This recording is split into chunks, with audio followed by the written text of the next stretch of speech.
Check 1, 2. Check from downstairs. Just make sure we're all good on that. Okay, so that's connected. Just never know how I should set this up.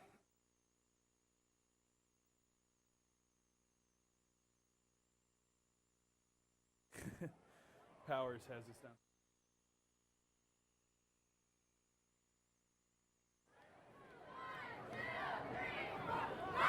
Wonder if they're planning on trying to kick this off early compared with what happened last week.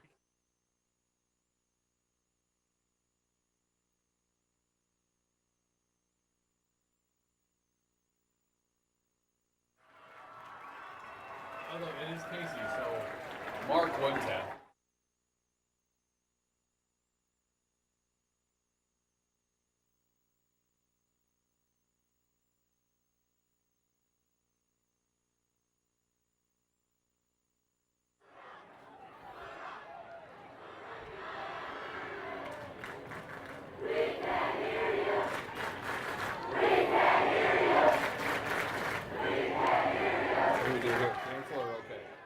I think you can hit OK.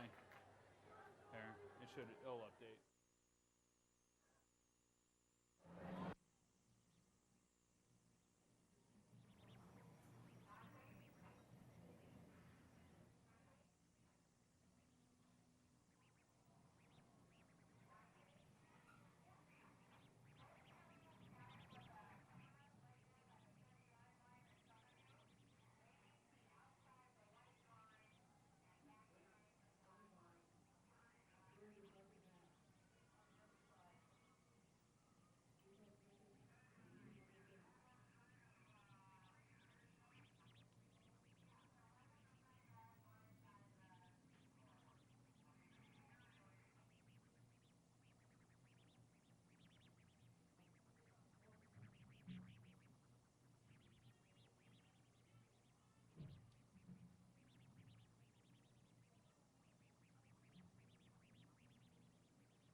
Welcome back to Howard Wood Field in President's Bowl. Sioux Falls, Lincoln, and Brandon Valley again set to start us off here in Sioux Falls. Jerry Paleschi and Jason Whiting joining you for ESPN 99.1, and we're going to go a little bit early, it looks like, this afternoon. Sioux Falls, Lincoln will receive to open up the game. Brandon Valley won the toss. They elected to defer. The Lincoln Patriots 1-0 following a big win last week. Out in Rapid City, they defeated Rapid City Central 31-7. Brandon Valley dropped their opener here at Howard Wood Field to Sioux Falls, Washington, 28-14. Washington and Roosevelt, they will play later on tonight. We will also have a conversation with the head coach, Chad Statham of the Washington Warriors. Very much so looking forward to that. But Jason, 27 years now for President's Bowl here in Sioux Falls, the 27th edition. Actually fairly unique. Brandon Valley making their first ever appearance at President's Bowl. They have not played against any of the Sioux Falls teams as part of this bowl program. And for Washington and Roosevelt, that we'll see later, it's only the 6th time in the history of President's Bowl that those two will actually meet up as well. So it's an old event, but it's a definite different feel here today. Yeah, absolutely. It's just surprising. It's only the 6 times that those two teams have met for as long as they've been around. For Brandon being right next door to us, it's great to have them here. It's a wonderful atmosphere. Just everything about the President's Bowl brings things to a different level. Now to bring Brandon in, that's already another level just by itself because Sioux Falls likes to say they're part of Sioux Falls. Brandon says, hey, we're on our own. It's going to be a great day of football here. It certainly will. Let's get you the starting lineups for both of the teams. First, for the Sioux Falls Lincoln Patriots on offense. They're going to go with a quarterback that is relatively new. He's a sophomore quarterback. His name is Tommy Thompson. He stands 5'11", 185 pounds. You heard Jared Fredenberg talk about in the pregame about his poise last week in the win over Rapid City Central. He's got a returning running back in Hunter Merkley that will play. He's 5'10", 168 as a junior. Joining them on the field at wide receiver, you have Zach Hansen, who's a big body, 6'4", 216 pounds. Wyatt Van den Top is 6'1", 174. And joining them is Nolan Ransom at 6'2", 197. Also lining up at fullback for Sioux Falls Lincoln will be Austin Sorensen. The big bodies on the offensive line, this is where Jason certainly gets excited because you look at a kid like Grant Schreiber who is going to go to Iowa State. He stands 6'7", 285. Joining them on the line includes Jack Hughes and another name that Jared Fredenberg was very excited about entering this season, Noah Brown at 6'5", 265. Tyler Hyatt out for the year from the way it sounds. As we heard Coach Fredenberg in the pregame interview, he mentioned that there would be a possibility right at the end, but that would be for the doctors to clear him to potentially play out with a knee injury. Doesn't look like this year is going to happen. Would return for next year, but that's a kid that a lot of people are certainly going to want to watch for. And Jason, you brought up last year, this Lincoln Patriot offensive line could be or will be the best in the state this year. Absolutely. I mean, I think based on what they did last week, watching the film, they looked like the team that I thought they would be offensive line-wise. Ladies and gentlemen, Just this group of kids that they haven't lost a game at the freshman level in 2 years. Now all these guys are up, 50-50 raffle. so they've had success. Plus, coming up at the end of the third quarter, their offensive line coach, Mike Matheson, is one of the best in the city, if not the state. And then their offensive coordinator, Jared Smith, he's a wonderful offensive line coach himself. So these kids are being coached up by some high-quality coaches, and that's why you're getting kids to go to Iowa State. Will be Joey Sorensen for Brandon Valley. That will kick from right to left as we're just about set to get underway here at President's Bowl. Sioux Falls Lincoln's going to send 2 back deep, including Hunter Merkley, and joining him back there will be Logan Needles. For Lincoln tonight, wearing their red uniforms with the white numbers. Brandon Valley are in those great white on white with gray numbers with a red outline. I will admit they're a lot easier to say in daylight than what they are at night, so that helps a little bit. But they will kick from right to left. Lincoln to return from left to right. Washington and Roosevelt set to kick off at approximately 7 o'clock. The crowd is set, ready to go. The Lincoln Crazies are halfway up the bleachers. Brandon Valley on their side with a good showing as well. Sorensen will step his way back. He's got 5 on the right side, evens it out on the left. He will step up, and we will get President's Bowl underway, the 27th edition, as Hunter Merkley will not have a chance to return as the ball goes into the end zone, and it starts with a touchback. Tommy Thompson brings out the Sioux Falls Lincoln Patriots on offense. They will set up 1st and 10 from their own 20-yard line. You have to figure that for this unit, after last week, 31 points they put up on the board in the win over Rapid City Central. They're going to want to strike quick over this Brandon Valley defense. Yeah, and they have that ability. It's a spread type style offense. They're going to run some pure outside zone this year. After talking to Coach Smith and Coach Matheson. And when you have that, you get that run pass option. Any of your plays have the ability to go deep or to go to the house. and a penalty was called after the play concluded.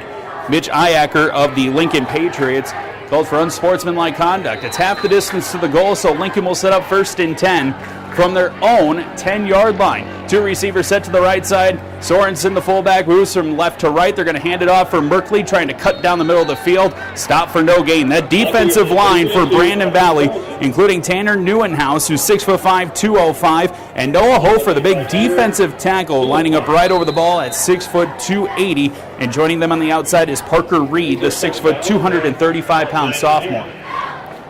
You see Lincoln come out right away and try to establish a run, which I think they're going to try to stick with as long as possible to set up some of the quick strike. 2 by 2 on the receivers. Merkley standing to the right side of the quarterback. Thompson receives the snap, steps up in the pocket, evades the pressure. Going to take a shot down the field, looking for Merkley. Has him at the 50, cut in transition, and tackled from behind down at the 40-yard line.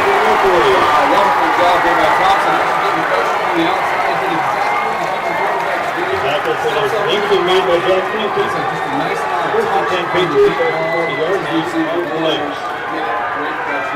Gain of 50 yards, Caden Johnson, the man that got burned but received the tackle for Brandon Valley.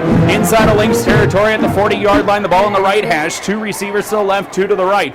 Out of the pistol formation, Tommy Thompson, who just completed the pass, will go to hand it off, keeps it himself. It's an option play, cuts inside, and is tackled after a gain of 7. And there's an option in the backfield. The offensive line was running more of an outside zone, it looked like. Gives the quarterback an opportunity to hand off or keep it himself and get present again. Just underway here, first game of President's Bowl, 0-0. Patriots on their opening drive. It started back at their own 10-yard line, faced with a 2nd down and 3 from the 33 of the Lynx. 2 receivers right side. Tailback right behind Tommy Thompson. It's be Austin Sorensen. And check that. They're going to give it to Melvin Tia. And was told before the game he was going to get a few reps at that running back spot. He played a couple of downs last year as well. And Tia's going to fight his way for a gain of 2, just shy of a 1st down. 3rd down, about 2. He gets a couple yards there. That was a good hard run. Remember last year when he came in, he kind of made a statement a little bit, showed that he was going to be a strong runner. He's got potential to break one big also. Nolan Ransom will check in for the Lincoln Patriots, faced with a 3rd down and 2. Ball at the 32-yard line of the Lynx, moving from left to right. 2 receivers sent to the right side. Tia lined up right behind Tommy Thompson. They put a man in motion from left to right. That's Zach Camp. The snap, he turned left, looking for his running back, but unable to even connect on a handoff exchange. Over for Tia because Tia went right. It's a loss of a yard and setting up 4th down.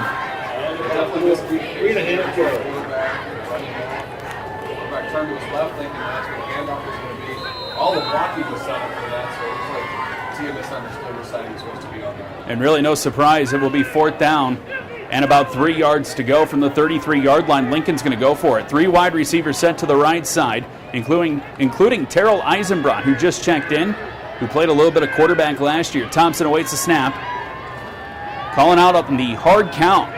Gets the ball, play action, he's just going to step up and he's going to run. Tucks it, motions to the left side, down the left hash marks, has it up for a 1st down. Stopped at the 27, moved the chains. That time looked like it actually designed quarterback draw. Great job by Thompson there. Kind of big it, he held the defense long enough, saw his opening and took off. And at the 28-yard line, right? Put the ball at the 28, 8:55 left to go first quarter, 0-0, Patriots on the march. 2 by 2 on the receivers. Thompson out of the pistol formation, 4 down lineman for Brandon Valley. But Sorensen in motion, back to pass on a 3-step drop right down the middle of the field. It's right off the chest, bouncing straight up off the air of Logan Needles, incomplete.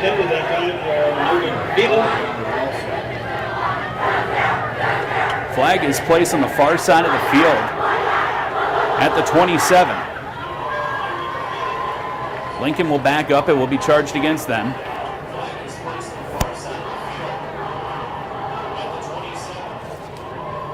Get the call. Will be a penalty charged against the Lincoln Patriots, and they've already broken their huddle.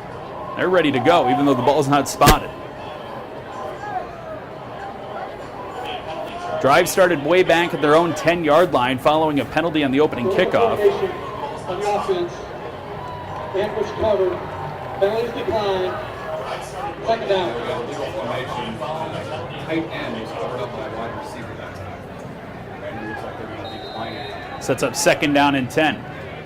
Ball spotted at the 28-yard line. 3 receivers to the right side. Stepping over is Sorensen, the fullback, to the right side of Thompson. Receives the snap. He's going to come to the near side and getting off the block and coming up with a stop, a tackle for a loss. Great job in pursuit. I believe on the outside, Parker Reed. Well, that time it looked like it was a design sprint out, and the quarterback kind of didn't set his lineman up very well there. He cut inside of his tackle. Tackle's blocking, trying not to get the quarterback to the outside. So when he cuts on the inside like that, you're setting it up for either getting tackled like he did or a holding ball on your tackle. Third down and long. It's 3rd and 13. From the 31-yard line, 8 minutes remaining, opening quarter, 0-0. Patriots' first drive of the game. 2 receivers sent to the left side. Thompson back to pass, looks to that direction. He's going to lob it towards the end zone. It's one-on-one, jumping up, receiving it, bringing it in, and getting the touchdown. On the far side, a great reception for the big body, Zach Hansen, the 6'4" wide receiver.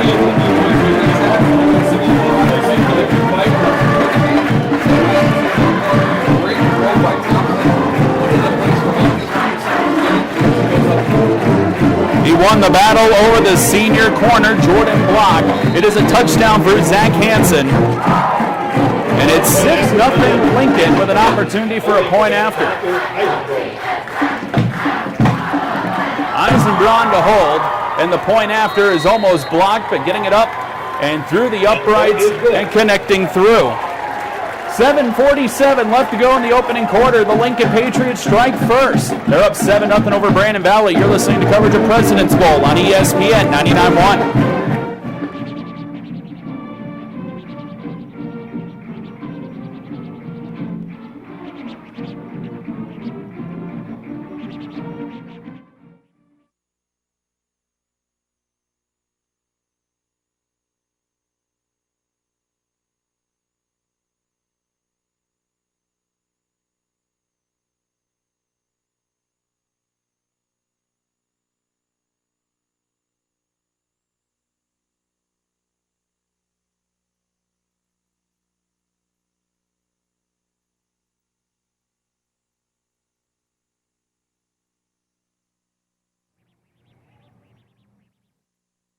Lion Bandit.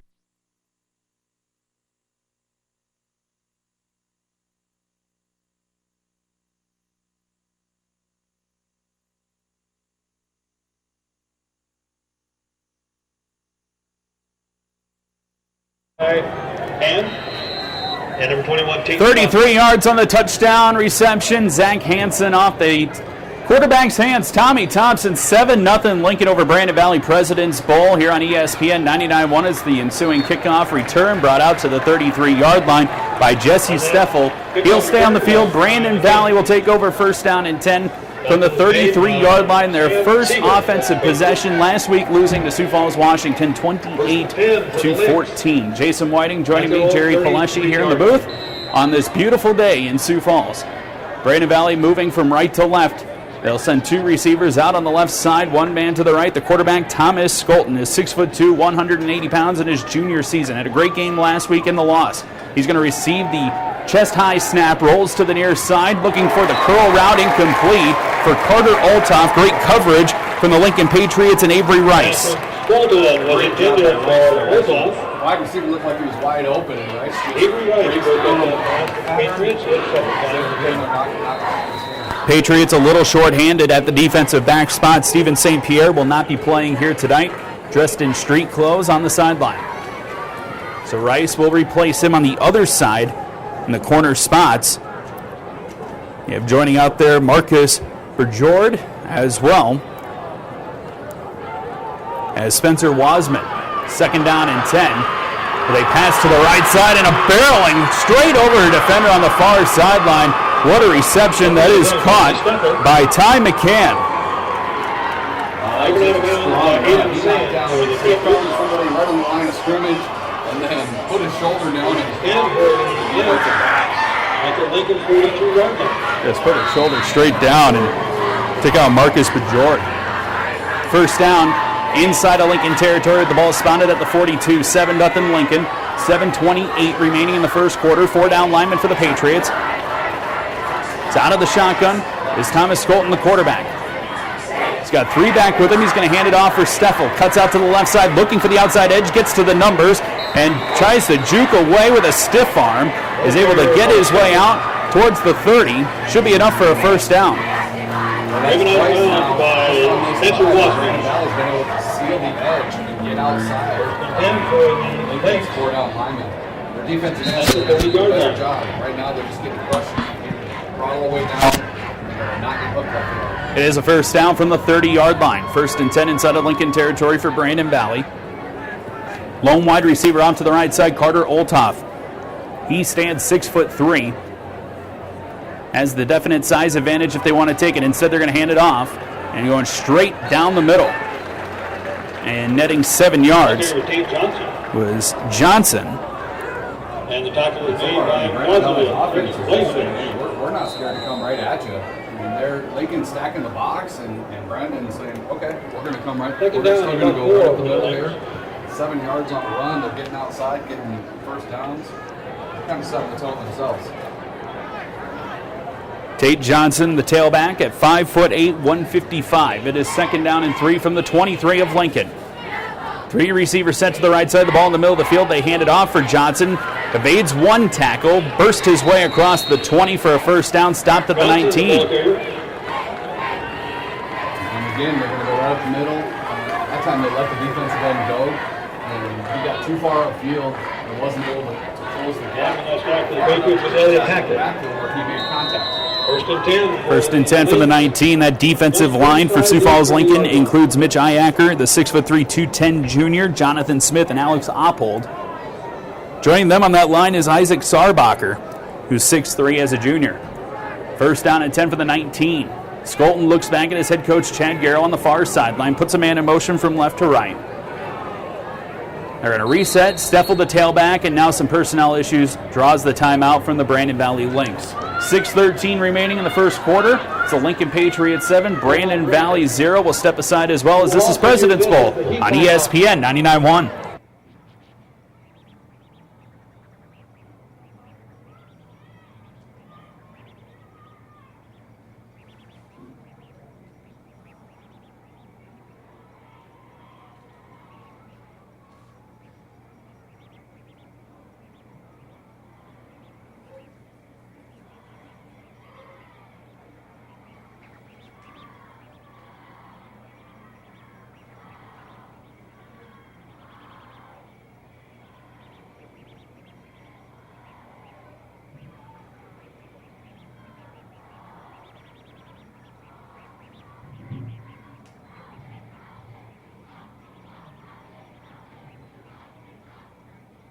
Your ways. Yeah.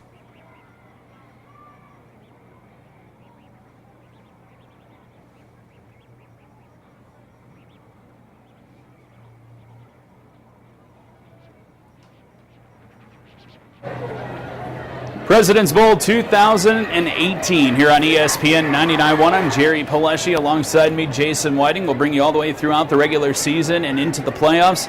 And the trip to the Dakota Dome, and the scary part is, it's right around the corner. It is in November. You think it's a long time away, but the high school football season goes by super quick. Sioux Falls Lincoln leads Brandon Valley 7-0, but Brandon Valley, they are inching closer. They will have a 1st down and 10 from the 19-yard line of the Lincoln Patriots. The Patriots got the touchdown, Tommy Thompson to Zach Hansen, 33 yards on their opening possession.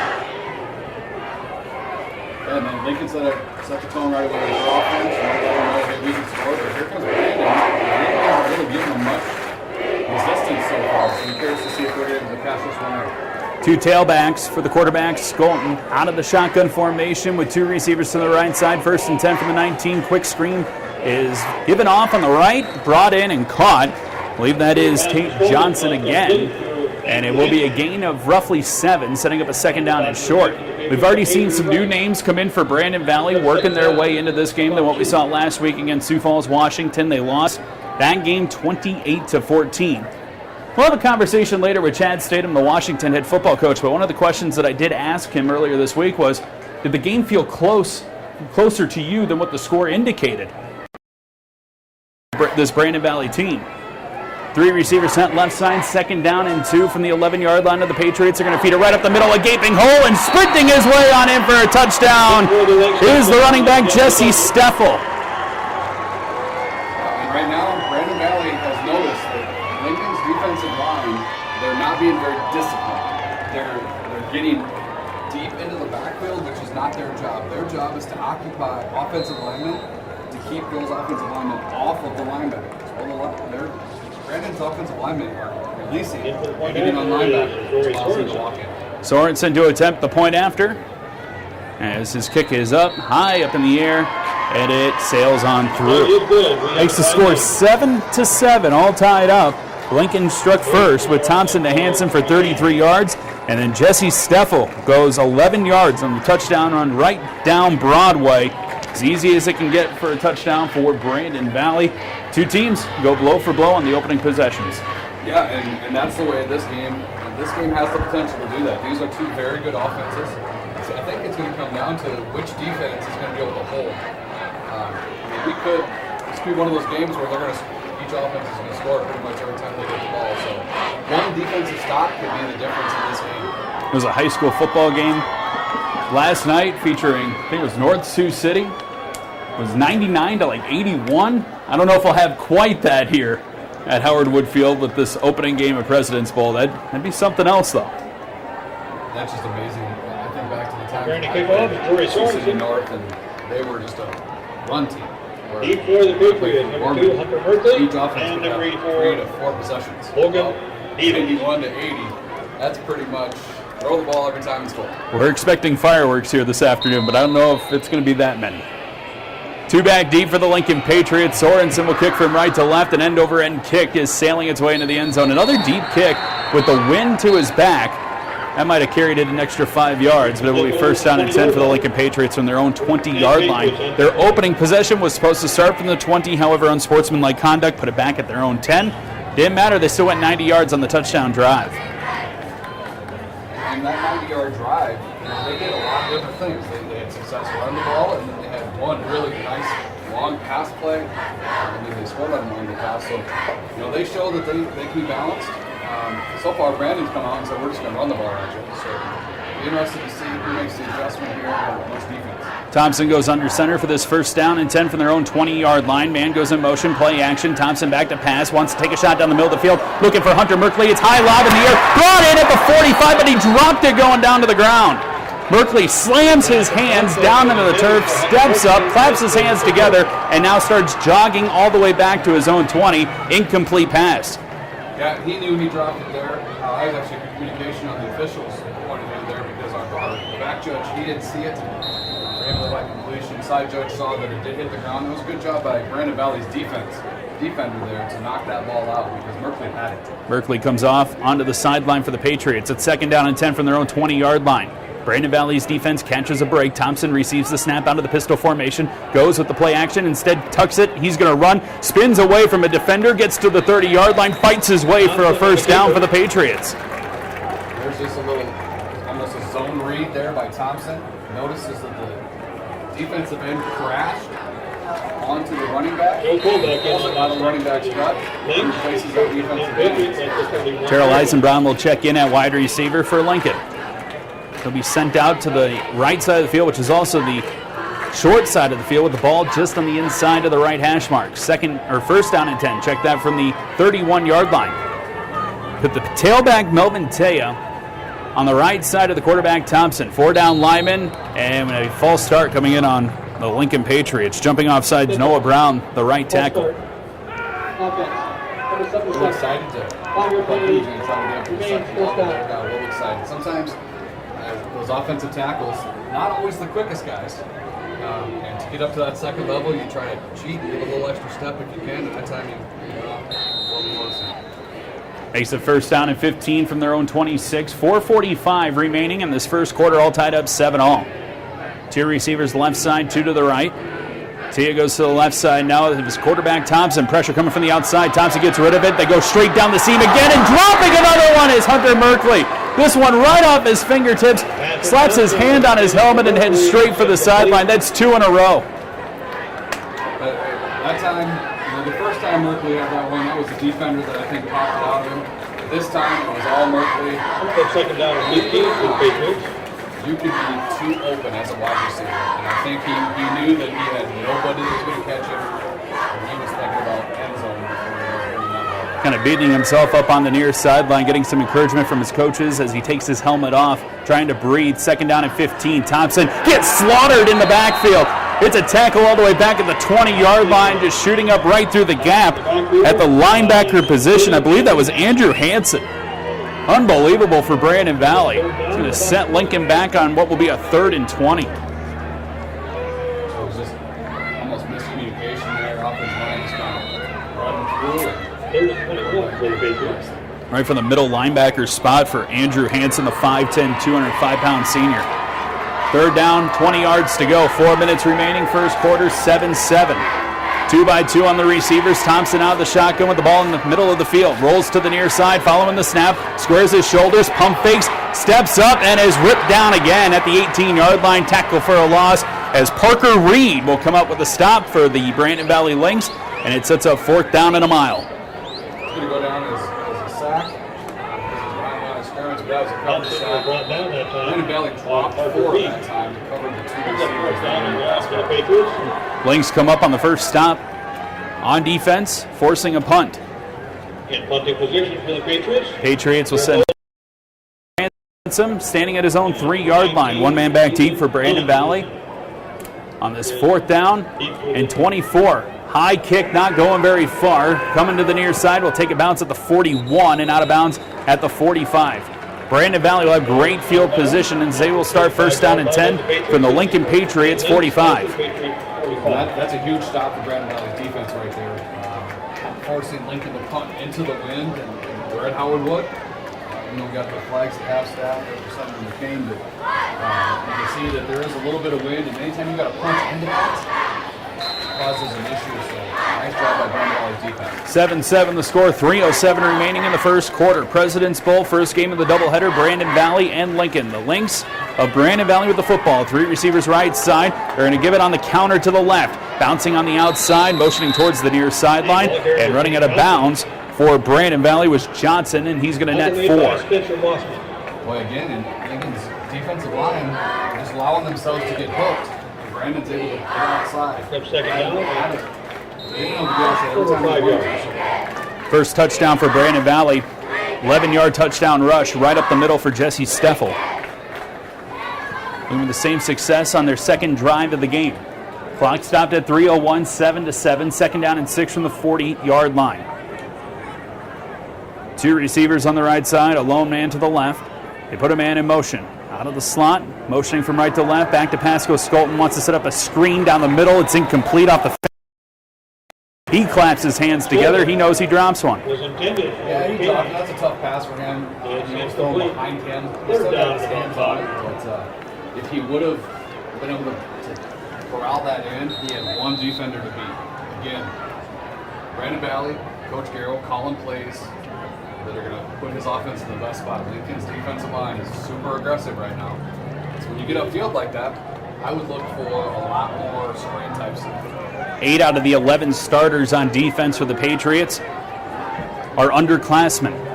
3rd down and about 6. 2 receivers on the right side. Skolton steps up at the ball on the left hash mark. Has the ball out of brought in by the Lincoln Patriots. Getting his hands on the football was Alex Oppold. He's the one that ripped it out, and then jumping straight on top of it and recovering it. It's Isaac Sarbacher. There you go. Really aggressive. Good things like that can happen. So sometimes if you're a defensive line coach, I first started coaching, that's who I coach. You're going to take that. You get those guys that are really aggressive and get upfield. Good things like that happen because that was those 4 guys coming together, popping the ball out, turnover circuit, plays off right there. Oppold gets the strip. Sarbacher brings it in. 1st down and 10 for Lincoln, 7-7 the score. Moving from left to right with 2 receivers on the right side, the ball on the right hash mark. They put a receiver in motion in Hunter Merkley. Merkley steps back. Thompson goes with the option, has the option with Merkley, but not going to get to him. Brandon Valley is right there. They didn't bite on the fake to the right. As Lincoln motioned to the left side, it is a loss of 2 back to the 45. Great job, actually. Somebody who was not even get called in the play. Jesse Steffel is the reason that they were able to get that tackle. He jumped on the pitch man and stayed home where he was supposed to. Thompson had nowhere to go. Defensive end's able to make the tackle. Jesse Steffel, a safety. Reason why Jason said you wouldn't even call his name. Sometimes that's all it takes. Just a safety to stand back and lead that team. 2nd down and 12. Back to pass, stepping up in the pocket as Thompson tucks. He wants to run, jukes away from a man, gets out towards the 50-yard line, and is stopped at the knees. Down at the 49, inside of Lynx territory. It's a gain of 5, setting up a 3rd and about 7 yards to go. That's how Thompson got a positive gain off nothing. Great defense. Brandon Valley to step up, tuck it. Kind of got tackled a little awkward there from behind. 3rd down, officially 6 yards to go. 1:40 remaining in the first quarter, 7-7 the score. Lincoln and Brandon Valley. Lincoln Patriots with the football. 3 receivers set to the right side with the ball on the left hash mark. Jumping off sides. Great hard count. Almost gift of a free first down, but it's going to be a yard short. Parker Reed for Brandon Valley jumping offside. Instead of 3rd and about 6, looking at 3rd and just short. 5-yard penalty. Remains 3rd down. And that doesn't give them the first down, but it frees up a whole lot more plays that you could possibly call. First penalty charged against Brandon Valley. Lincoln had one on their last offensive possession on a false start from Noah Brown. Think about the difference between last week and this one, how many penalties we haven't had called compared to that first week of football. 3 receivers on the right side last week was insane with the amount that was called right away. 3rd down and 1. Play action. Quick slant pass right down the middle of the field is caught, brought in. Hunter Merkley at the 30-yard line, moved the chains for a first down for the Patriots. And there you go, showing that they still got confidence in Merkley. He dropped 2, and this time he catches a hard slant pass and ends up getting the first down. Nice job. Clock stopped to move the chains as they roll it. 1 minute remaining in the first quarter. 7-7. The wind, they're going straight into it for the Lincoln Patriots. Ball on the left hash mark. 2 receivers right side. Tailback. Straight behind the quarterback Thompson is Austin Sorensen. Receiving the snap from under center. Thompson rolls out right side. Has a receiver on a curl route, but as soon as he caught it, got popped straight in the back. It is brought in. I think that's Zach Hansen on the reception. Should be a gain of 4 yards, but Hansen's going to pay for catching it. Yeah, that's a tough one for him to catch. He's fully extended and an absolutely perfect hit by the defense. Brandon just kind of snapped it backwards a little bit. Maybe got a shoulder pad right on the ribs, but just an awkward position to catch a ball and then get hit. Hansen walks off under his own power. He's 2nd down and 8 following an official gain of 2. The ball spotted at the 28-yard line. Clock stopped. 30 seconds remaining first quarter. 7-7. Brandon Valley goes with 3 down linemen. Now they're going to on that outside. So they will go 4 down on the linemen. 3 linebackers. 3 receivers set to the left side. The strong side of the field with the ball in the right hash mark. Merkley goes in motion towards the right side. Thompson is going to keep it himself. Went with the option play. He's going to be tackled for a loss. Back at the original line of scrimmage, maybe even a half a yard past that. We'll set the ball up just shy of the 30-yard line. It will be 3rd down and 11 when we return. First quarter in the books from Howard Wood Field. It is the Lincoln Patriots 7, the Brandon Valley Lynx 7. You're listening to President's Bowl on ESPN 99 Sports Leader.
So the second quarter on ESPN 99.1. Welcome back to President's Bowl. I'm Jerry Paleshi, joined alongside by Jason Whiting.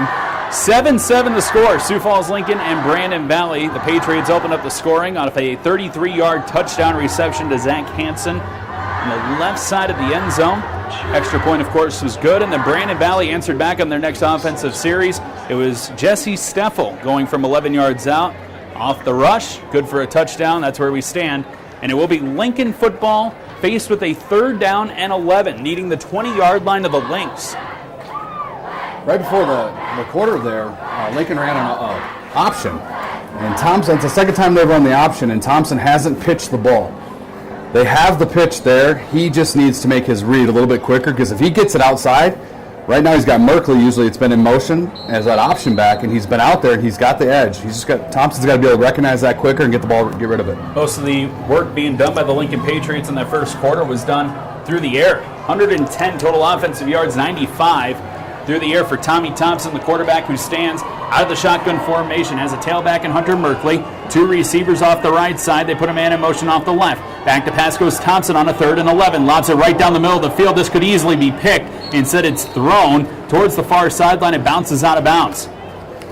Yeah, and that time it looked like right tackle let his guys through, and Thompson had to throw that off his back foot. He had no chance. Actually did a good job being able to kind of get rid of that, even though you're not able to do that in high school football. It's decision time for Lincoln head football coach Jared Fredenberg. It's 4th down and 11. Earlier in the game, on the first drive for the Lincoln Patriots, they went for it on a 4th down, and they did convert. That led to the touchdown from Thompson to Hansen. Yeah, you almost have to go for this one. Maybe a 48, 49-yard field goal at this point. 3 receivers set to the left side. Taya is the tailback, stands to the left side of Tommy Thompson. Back to pass goes Thompson, pressure coming, sets up the middle screen, and he has some room. As Taya fights his way off to the right side, but he's tackled short of the first down. They needed the 20-yard line, stopped at the 25. It's a turnover on downs. A great play design, but just not executed right.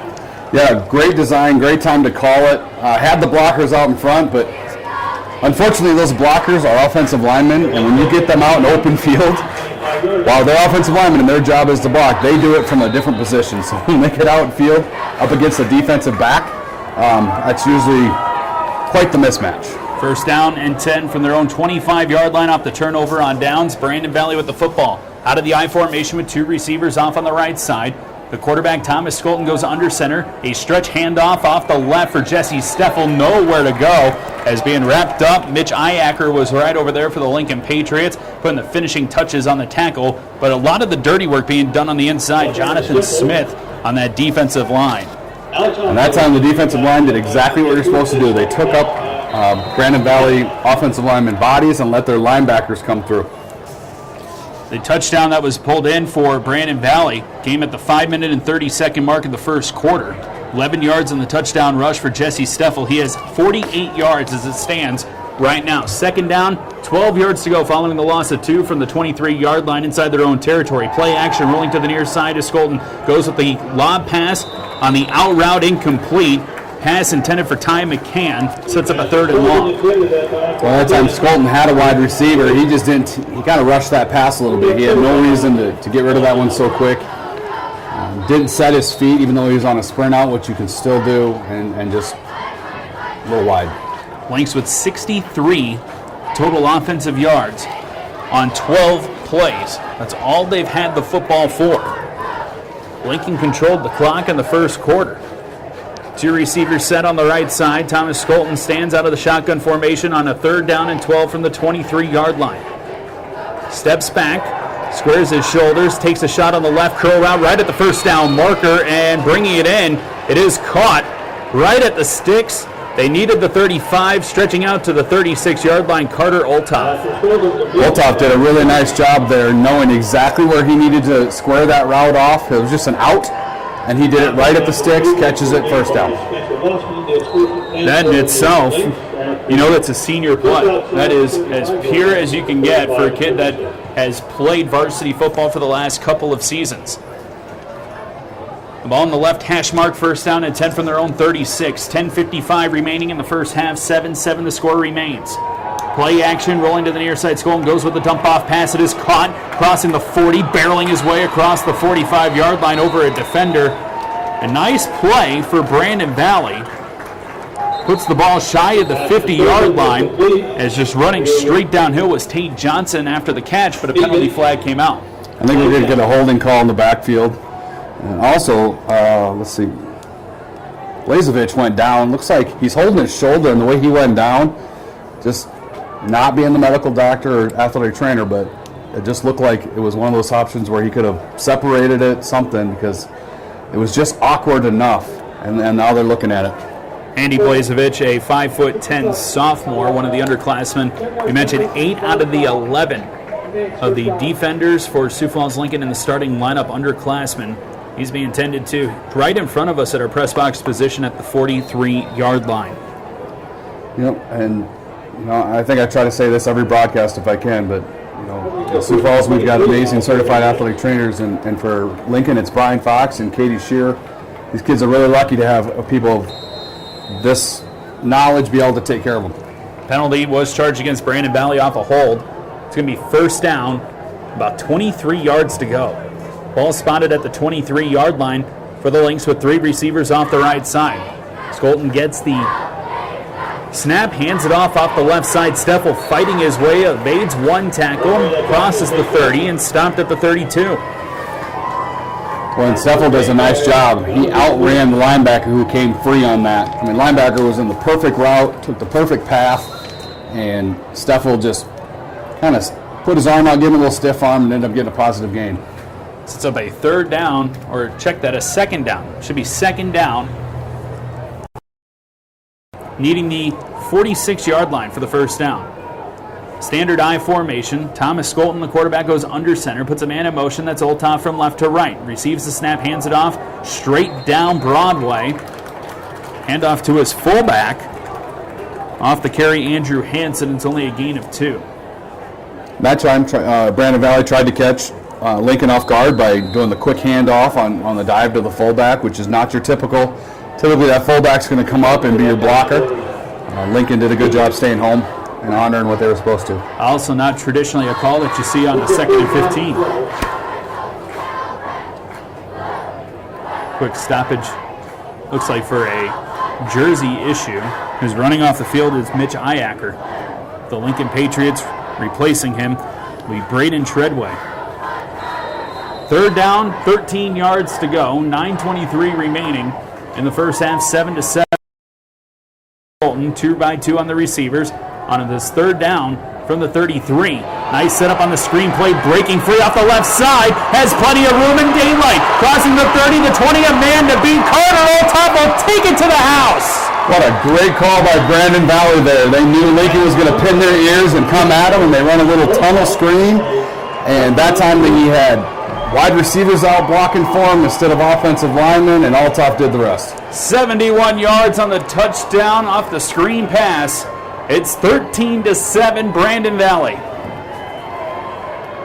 What a run, just a juke away from a defender, and then it was daylight in front with plenty of blockers ahead.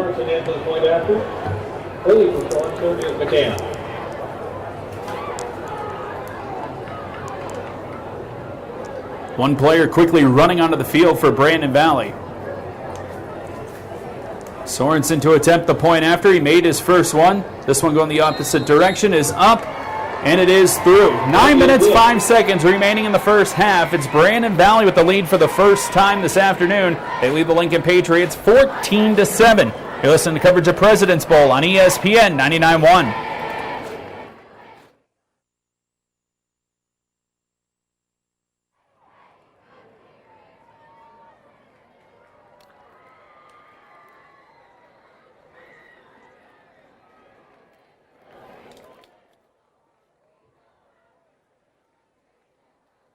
Might bring a fan next week.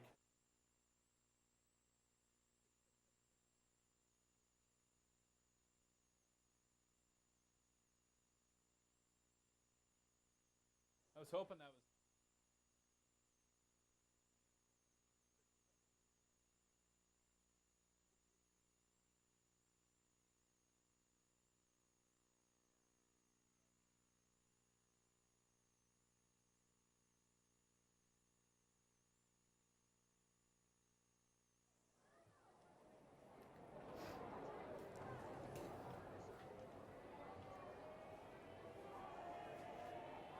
For the first time this afternoon, Brandon Valley has the lead, 14-7 over Sioux Falls Lincoln. Thomas Colton to Carter Olthoff, 67 yards officially on the touchdown off the screen pass. 14-7 Brandon Valley. On the kickoff return, Lincoln will barrel it across the 20-yard line and doing so off the hands of Sam Southwick. First down and 10 for the Lincoln Patriots. Their touchdown came early in the game in the first quarter as Tommy Thompson connected with Zach Hansen for 33 yards. Made it 7-0 Patriots. Jesse Steffel tied the game for the Brandon Valley off an 11-yard touchdown run. And then on the last possession just taking place, Thomas Colton, Carter Olthoff, 67 yards, 14-7. Brandon Valley as it stands, 8:57 remaining in the second quarter. I'm Jerry Paleschi, joined by Jason Whiting. The ball will be spun on the left hash mark. Moving from right to left is Sioux Falls Lincoln. Put a man in motion. That's Hansen, who has returned. They're going to reset the entire line. Merkley now goes in motion. Thompson will give it to Merkley on the jet sweep. Motioning to the right side, cutting on the right hash mark, and stretching across to the 25-yard line. It's only a gain of about a yard. It's second down and 9. Yeah, that's a lot of running there for a gain of a yard. I think Lincoln needs to try to go back here to what they did when they dropped 2 passes. They've been able to get behind that third level of Brandon Valley. So I think they should look to try to go deep again. Second down and 9. 2 receivers off the left side, 2 tailbacks for Tommy Thompson. Goes with the play action, rolling to the near side off the option play, evades one tackle, escapes from another across the 30-yard line, spinning his way down to the 34, right in the middle of the field. Tommy Thompson making something out of nothing, and that something is going to net him about 8 yards. He was able to get that because of a couple missed tackles. Again, though, I think he should pitch that ball. He wants to hold on to it. And he got lucky that time to get the positive yards that he did. But if they're going to stick with this option, they need to start talking to him about looking at that pitch. Nolan Ransom checks in at wide receiver. He stands 6'2", and they're going to line him up on the left side of the line along with Zach Hansen. Just a tailback and Tia right behind the quarterback Tommy Thompson, who fumbles the snap. He fumbled the snap on a 3rd down and 1 from the 33, and the ball's all the way back to the 30. That looked like he was getting ready to try to do a sweep there and just got a little excited and forgot to receive the snap from the center. Ball's marked back at the 30-yard line, and now Lincoln's going to have to punt the ball away. Ransom will do the honors, and he is walking all the way back towards his own 14-yard line. One back deep for Brandon Valley. This time for Ransom, he will have the wind at his back. First time he tried to punt the football, he was going straight into the wind. This time much better. End over end on the kick will take a bounce at the 40-yard line out of bounds. Officially spotted at that mark right at the 40. First down and 10 for Brandon Valley. The Lynx lost last week 28-14 to Sioux Falls, Washington. And of course the Washington Warriors will be in action coming up later tonight at about 7 o'clock as they take on the Roosevelt Rough Riders. All the top teams in 11 AAA in action tonight with Lincoln and Brandon Valley, and then joining them, Sioux Falls O'Gorman is out at Harrisburg tonight, and the Tigers, the new number 1 team in Class 11 AA. They had a big win last week over Pierre. Mitchell fell to Watertown, propelled them straight up to that number 1 spot in Class 11 AA. So you have President's Bowl going on at Howard Wood Field. You've got the Tiger Bowl going on in Harrisburg, between the Tigers of Harrisburg, of course, and Sioux Falls O'Gorman. Washington, Roosevelt, Lincoln, Brandon Valley. A great day for football. And let's take a look at last night, some of the scores that did come through. And maybe one of the surprises for a lot of people in Class 11 AAA, Jason, has been Watertown. Last week, they stormed back for a win when they played against the Mitchell Colonels. And this week, they took care of business, defeating Rapid City Central 34-13. Watertown, quietly, maybe not even quietly, has burst onto the scene, a quick 2-0, and not a lot of people expected that. Yeah, and early in the year, not expected. It'll be interesting to see what happens when they get into some of the schedules where they got to start playing Brandon. What we got here, week 5, they get to play Lincoln. That'll be a statement game for them. And then they follow up week. It would be really interesting to see if they would come into that point of the schedule undefeated. which would catch everybody off guard. Here on last night, 10-point victory over Aberdeen Central in the Hub City Bowl, 25-15. How about Rapid City Stevens? We saw them last week in a 48-19 loss to Roosevelt. It didn't look like they could even get the ball to the quarterback half the time. And last night, they hang up 66 points in a win over Spearfish. Sounds like they got all their troubles quickly figured out this week. Yeah, I mean, it probably wouldn't have been as big of a blowout last week if they could have just figured out the snaps, but definitely playing a different level of competition. First down and 10 from the 40-yard line inside their own territory for Brandon Valley, moving from left to right. They're going to go handoff. Steffel trying to bounce to the outside, instead ripped down by the big defensive line, including Alex Oppold, who forced a fumble earlier in the game. It's a loss of 1, 2nd and 11 on the way. Well, that time Steffel jumps to the outside, and he jumped right in to the defensive end, who was crashing down. 2nd and 11 from the 39, needing midfield for the first down. Carter Olthoff will motion towards the near side. It's the recipient of the big touchdown play on their previous drive. Hash marks, 2nd down and 11. Skolden awaits the snap out of the shotgun formation. Will hand it off again. Coming all the way back, moving backwards, and then being tackled all the way back to the 30-yard line was Jesse Steffel. He tried to cut towards the outside, but in the process of doing so, he didn't have a lane, so he just ran backwards. Yeah, he ran backwards, and the tackle came from defensive back there coming downhill like that, but that was everything to do with that was because of Mitch Eichacker, who was playing defensive end and just stretched that play, stretched it, and let his linebackers and safeties come down and make the play. A penalty flag also out, would be charged against Brandon Valley off a hold, and the hold would have, based on the flag, been at the 29-yard line, which would move him back to the 19, but the decision was already made. You decline the penalty because this is already going to set Brandon Valley all the way back at the 31. Yeah. 19 yards for a first down, and you lose it down. Absolutely, yeah. You don't want to give Brandon, who shows the ability to score, an extra down. 2 receivers left side, 3rd down and 19. In the 50-yard line for the first down. Thomas Skolten, the quarterback, out of the shotgun formation, has a tailback. He rolls to the far side of the field. Squares his shoulders, going to take a shot right down the middle, has a receiver, incomplete, maybe a penalty flag, however, coming out, Ty McCann, or check that, Jesse Steffel, the intended target. He was being covered heavily by Spencer Wasman. Wasman had his back to the football. No penalty flag is out. It is incomplete, setting up 4th and long.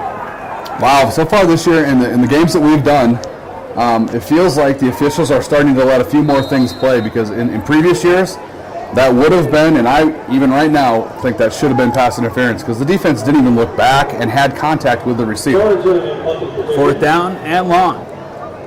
Punting situation. Sorensen, the man that is back deep, standing at his own 16-yard line, receives the snap. A high kick right off his foot.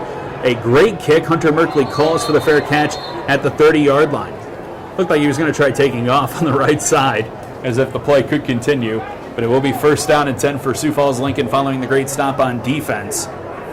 It was a great punt into the wind. He did a nice job. 14-7 the score, 5:39 remaining in the second quarter. Brandon Valley on top of Lincoln.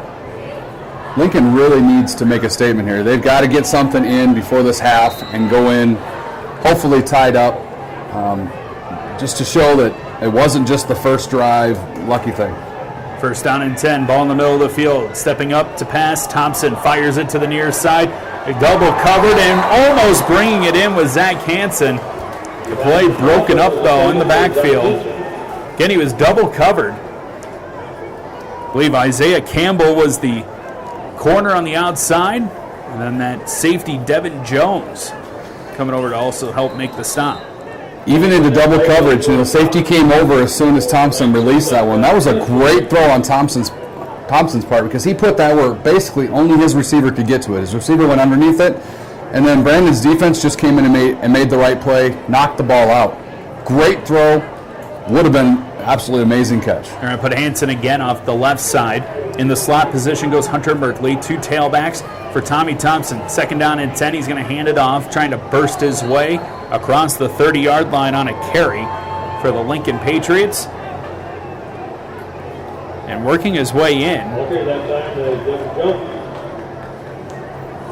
for Sioux Falls Lincoln Third down, 8 for the Patriots. Might have been Austin Sorensen. Maybe got the carry that time around. Kind of buried straight in the middle of the big defensive line for Brandon Valley. Certainly hidden. Yeah, definitely just swallowed him up. Didn't even get a chance to see the number. Third down and 8 from the 31. We'll be transparent with you. Play action stepping up as Tommy Thompson has a man and Hunter Merkley in transition. Overthrew him by a yard.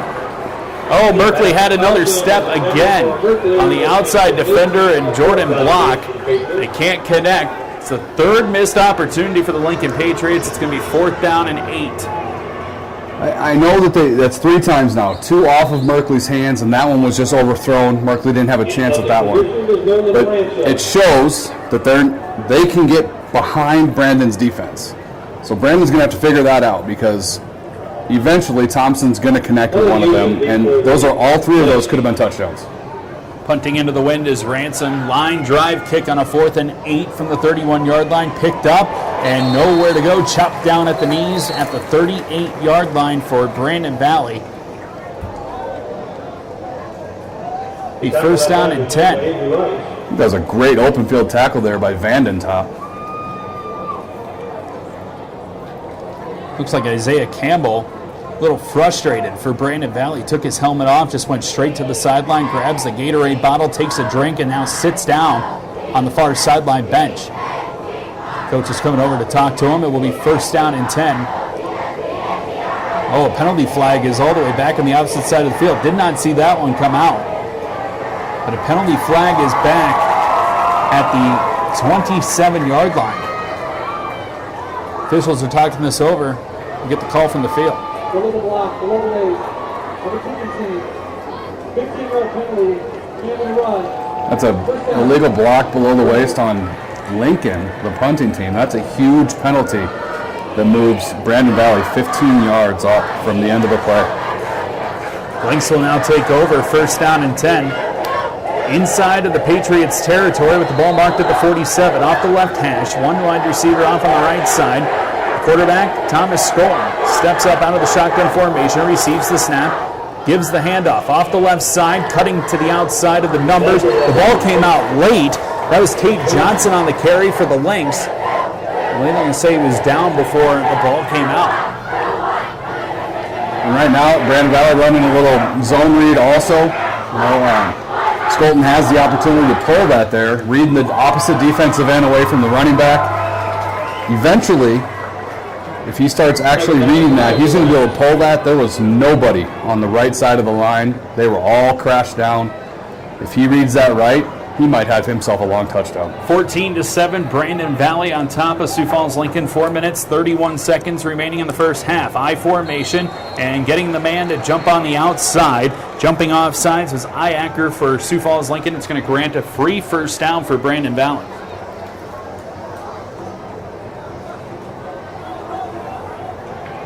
Jason mentioned earlier in the broadcast that the defensive line for Lincoln, fairly young to begin with, but on top of that, they have been playing kind of undisciplined football to start. They just granted another 5 yards and a 1st down. And that's one that you get a little frustrated as a coach because you tell the kids watch the ball, don't listen to the snap count, and yet it seems like at least once a game your defensive line does that. 1st down and 10 from the 37 of the Patriots. Skolton will go under center, I formation. Standard 4-3 defense for the Lincoln Patriots. From the 37-yard line, off the snap, play action. Skolton fires down the middle of the field. It's picked off at the 20-yard line. Threw it right directly to Marcus Bajord, and it's a Lincoln turnover off an interception. Yeah, and that time it looked like they were in a little square in, and Skolton just threw it behind his wide receiver instead of leading out in front. Safety's right there. Catches him right in the chest. He's on the ground. Second turnover for Brandon Valley. First one came off a fumble. This one comes off an interception thrown by Thomas Skolton. 1st down and 10 for Sioux Falls Lincoln. They trail 14-7 with 4:25 remaining in this first half. Skolton had a receiver there. It was just a missed throw on his part. 2 receivers off on the left side. We'll see if the Patriots are able to tie this game up prior to the End of the second quarter. Off a snap, rolling to the near side. Thompson, pressure coming, squares his shoulders, looks for a receiver. It's tipped up in the air by Merkley and then brought in by Hansen at the 31-yard line. A little bit of a teammate help there for Hunter Merkley, who thought the pass was going to him. He jumped up, tipped it up in the air, and then Hansen was still able to bring it in. Nice job there. Hansen paying attention to what happened in front of him, makes a great catch. But the reason Thompson's able to get out there on that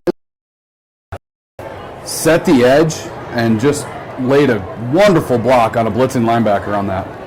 First down and 10 from the 31-yard line. Inside their own territory out of the pistol formation, Thompson receives the snap, hands it on for Taya. Has a hold right down the middle of the field, cuts to the 35-yard line and stopped at the 36 after stretching the football forward. There's a nice job. Offensive coordinator, I don't know if it's because of this, but I used to try to do this when I was calling plays. If my running back did something like put a great block, my next play, no matter what the situation was, I'd try to hand it off to the running back, give him a little love for it. Second down, 5 yards to go. The clock rolls, 3:33 remaining in the second quarter. Brandon Valley up on Lincoln 14-7. The Lincoln Patriots with the football. 2-by-2 on the receivers. They motion a man out, back to pass. Goes Thompson, swing out pass on the near side, is caught and brought in, and being wrestled out of bounds is fullback Austin Sorensen, stopped shy of the 45, marked out at around the 44. Yeah, just a little swing pass to the fullback, and Sorensen does a nice job. Catches the ball, nice soft hands, protects it the whole way, and gets a first down. Now, we mentioned Austin Sorensen being a fullback, but if you look at his vitals, he's 5'6", 140. He looks nothing like a fullback, plays more like a running back, but kind of has that power build, at least on the upper top to him. And he's laid a couple of hits on defenders. First down and 10 from the 45-yard line officially. Thompson under center. He's going to hand it off straight up the middle for Sorensen, but this time Sorensen unable to use that power in any sort of way because he's wrestled down after a loss of 2 back to the 44. You know, that's the thing with spread offenses like this. Like Brandon Valley, they have a true fullback. Lincoln, Roosevelt, even O'Gorman now, what you'll see in Washington, they don't have, your traditional fullback. They have what they call like a B-back who does a little bit of both. It's somebody that can usually catch the ball, but they get to do all the stuff that a fullback would normally do also. Second down and 12 from the 43-yard line inside their own territory still. 2:40 remaining in this second quarter. 14-7 Brandon Valley. Patriots with the football. 2 receivers off the right side receiving the snap. Tommy Thompson of Lincoln fires it on the slant route, caught at the 50-yard line and brought in by Zach Hansen. Hansen's going to be shy of a first down by a yard. It's an official gain of 11, and it sets up a 3rd and 1. Well, I really like what I'm seeing with the sophomore Thompson, just making some great throws. Like he had a couple overthrows, but he's put some really nice passes out there. Just throws this wonderful slant into this tiny little window, and then Hansen does an even better job catching it off of his hip, getting hit right away, holding on to it. 3rd and 1. Nolan Ransom will head out to the right side, joining him Wyatt Vandetop in the slot. 2 receivers also on the left side out of the pistol formation goes Lincoln. 3rd down and 1. Thompson receives the snap, hands it straight up the middle, and barreling his way forward is Melvin Tia for a first down at the 42-yard line. There we go. We got the first down off a run. I would look for some type of play-action pass here with something deep to see if they can get behind the cover 3 that Brandon Valley's running here. See if Brandon doesn't switch it up, maybe go to a cover 4. Clock rolls, 1:45 and counting. So Lincoln's going to have to move fairly quick. We'll see if they go with that play action that Jason was just talking about. 2 receivers off on the right side. Thompson out of the shotgun, receives the belt-high snap, steps up, throws it down the near side of the field, and it is incomplete. Wrestling on the outside, Wyatt Vandentop being tangled up with Jordan Block. No penalty flag flies. The Lincoln crowd not happy about it. We got a penalty in the backfield. We got a hold. So a holding penalty will be charged against the Lincoln Patriots with the flag back at the 44. That's a big penalty. That's going to move it on the opposite side of the field. Yeah, that is a huge penalty. You can hear the Lincoln crowd not happy, thinking that there should have been pass interference there, but that should not have been called pass interference. Personal foul, unnecessary roughness on Lincoln. It's an even bigger penalty. Even worse than the standard hold. Puts Lincoln all the way back at the 41-yard line inside their own territory. They need the 32 for a first down. We do have 3 timeouts and 1:29. That's a lot of time with 3 timeouts. Trailing by a touchdown, 14-7. Brandon Valley with the lead. 3 receivers off on the right side. Hunter Merkley, who's been the main target down the field, will line up in the slot on the right. Thompson, out of the shotgun, receives the snap, fires to the right side on a quick screen. It is caught by Nolan Ransom, trying to get to the 50-yard line. He's going to be stopped shy of that marker. And you would think maybe a timeout should be coming in for the Patriots. The clock is at 1:16 and continues to roll, and there it is. Timeout comes in for the Patriots. The clock should stop at about 1:15, but it rolled all the way down to 1:08. I don't know if the officials saw this. I think they're going to talk about it right now. The side judge is letting them know. But even with that, they were trying to call timeout 4 or 5 seconds before the official got his. And they're going to put 1:12 back on the clock. So at least they grant them the extra 4 seconds. 14-7. Brandon Valley on top of Lincoln. When you look at the stats, fairly even across the board. Lincoln with a slight advantage over Brandon Valley in total yards, 169 to 149. The rushing attack not really there for both teams. Lynx have rushed for 61 yards, Lincoln for just 30.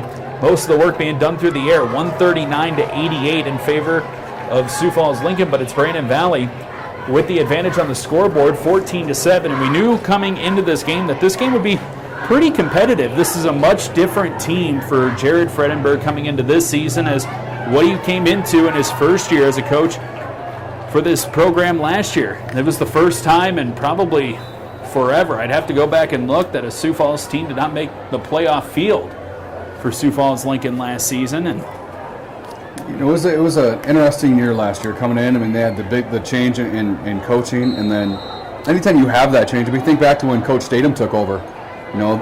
Some things needed to get addressed, and he took care of that. And Coach Fredenberg's going to do the same. Off the right hash mark, 2nd down and 19. Thompson steps up, has some room, just going to tuck and run across the 40, jukes away from a defender, and then tackled down by the ankles on the outside. Caden Johnson gets the stop for Brandon Valley, but it's going to be 3rd down and manageable. It was 2nd and 19. It's going to make it about 3rd and 5. The nice carry for Tommy Thompson, and now the timeout comes out late again for Sioux Falls Lincoln. Yeah, they got it that time, but the clock continued to run, so they're going to have to adjust the clock. Clock is stopped right now at 50 seconds. The timeout was... 1 minute. There you go. Give them the extra 10 seconds. So 1 minute on the clock. And remember, in high school football, much like college, if you're watching the college games, you've noticed this today, first down, stop the clock. So Lincoln still has 1 timeout remaining, but anytime they receive a first down, that will also stop the clock. But they need to convert what will be a 3rd down and 5 from the 37-yard line. It's 3rd and 5, but this is 2-down territory at this point in the game. I don't think that not many high school teams have kickers that can kick. This would be a 50... roughly a 55, yeah, right in that range, depending on, of course, the mark on the hold. And the wind would be at his back. That would be the bright side. There haven't been many high school kickers that you can put out there to have any confidence in anything 50 yards or more. There have been a couple. I think back to many, many years ago, TJ Rolfing was one of those kids. I watched him kick a 50-yarder that hit the upright. From the right hash, 3rd down and 5. Thompson back to pass, looks left. He's going to go that direction, and it is caught. And then the lateral, but it's not going to count because Wyatt Vanentop, his legs were on the ground. He came up with the reception. It's good for a first down at the 25-yard line. Tried to go the old Randy Moss move back from 2003 to Hunter Merkley, but the issue is, unlike the NFL, your knee touches down, the play is over. Yeah, and that was a design play. It just, the throw brought him to his knees because you could tell they were looking for the pitch. The receiver, who was Merkley, was looking for the pitch, just knee was on the ground. Fortunate break for Brandon Valley. Merkley would have been gone. But Lincoln has a fresh first down. 1st and 10 from the 25. They take a shot to the near side. It is caught. Running. No, he dropped it late. Zach Hansen had his hands on the football, Everybody thought that he brought it in for a touchdown, but as soon as he went down to the ground, the turf monster took advantage, came up with a tackle and a stop.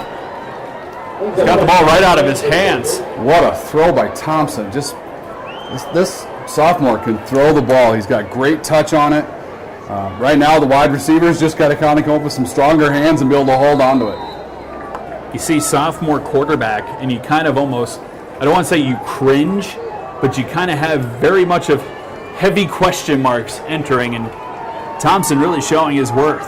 2nd down and 10 from the 25-yard line of Brandon Valley. Out of the shotgun, setting up the middle screen, and almost picked off by the defensive line as jumping up was Brett Cady, and he almost went straight to the house on the big body of 6 foot 275. He just jumped up. The ball was thrown right to him, but he's a defensive lineman, couldn't hang on.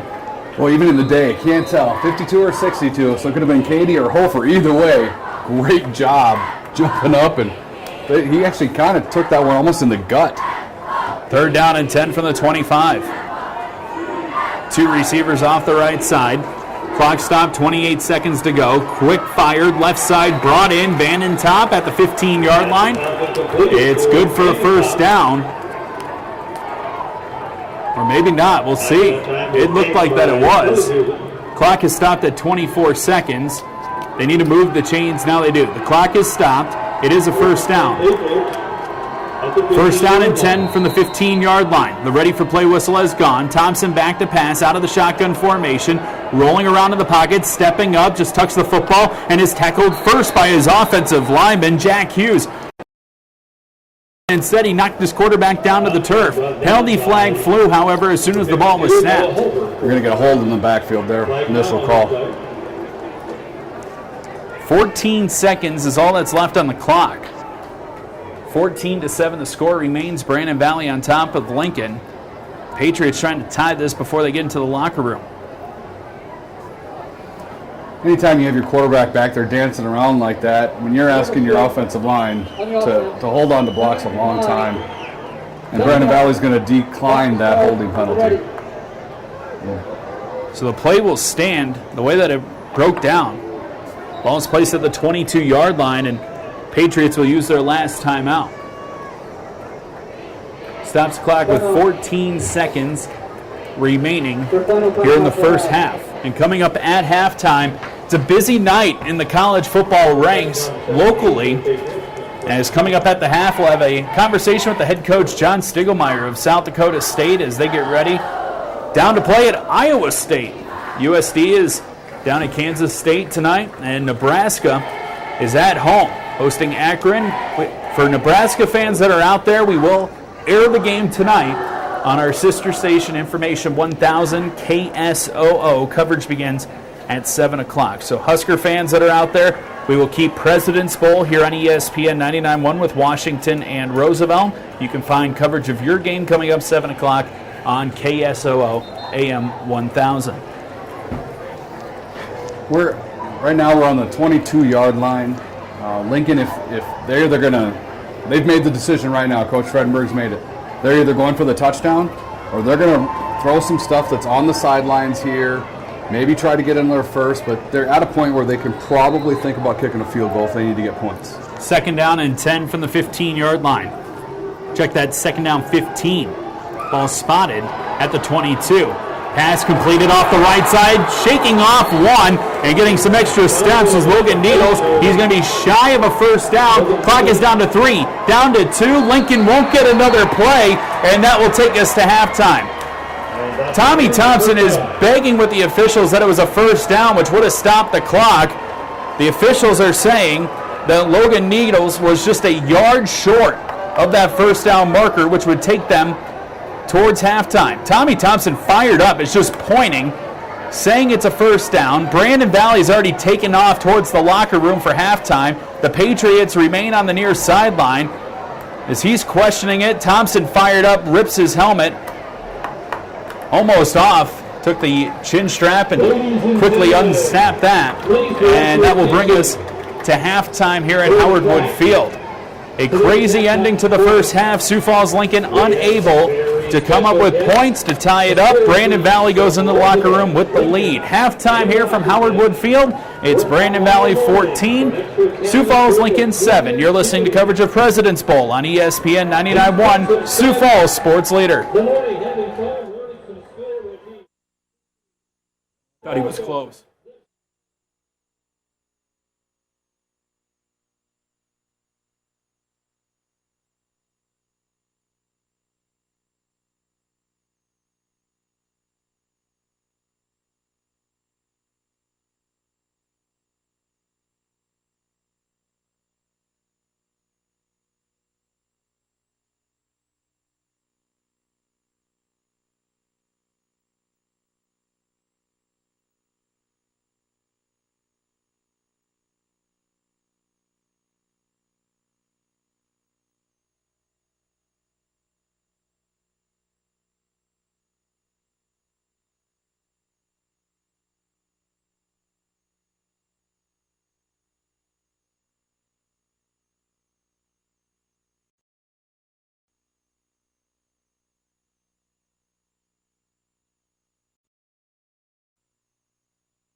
Can be duplicated or recycled. This chick is a sick individual.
Jeremy Haig, drill rider and visual coordinator Kevin Carlson, percussion coordinator Pete Hansen, color coordinator Emily Savage, sound technician and coordinator Jason Rather, and there are 27 other staff members that assist the band. Drum majors Abby Hillbank, Maddie McDermott, Megan Murphy, and Allie Benson. The Lincoln High School Marching Band has a long tradition of outstanding accomplishments. The band participated in the 1992, 1998, 2005, and 2013 Carnival Rose Parade in Pasadena, California. The band also participated in the Macy's Thanksgiving Day Parade in 1994, 2000, and 2008, as well as the Hollywood Christmas Parade in Hollywood, California in 2016. Along with these prestigious performances, the Lincoln Patriot Band has competed very favorably throughout the Upper Midwest, having won sweepstakes trophies and championship awards at numerous local and regional competitions. In 2015 and 2017, the Lincoln Band was a Bands of America Super Regional finalist, placing 13th out of 63 bands in St. Louis Super Regional each year. The Lincoln Band will perform in the following competitions and performances in 2018. The Pursuit of Excellence in Marshall, Minnesota, the Big Sioux Review in Brandon, Festival of Bands in Sioux Falls, Youth and Music Field Competitions in Minneapolis, Minnesota, and the Bands of America Super Regional in Indianapolis, Indiana. The 2018 Lincoln High School Marching Band is comprised of 236 members. That's 65 woodwinds, 94 brass, 37 percussion, and 36 color guard, and 4 drum majors.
SDN's reliability and cyber protection allows you to focus on your business, but it also gives you the confidence to step away and enjoy the uptime. Howard Wood Field Wi-Fi provided by SDN Communications.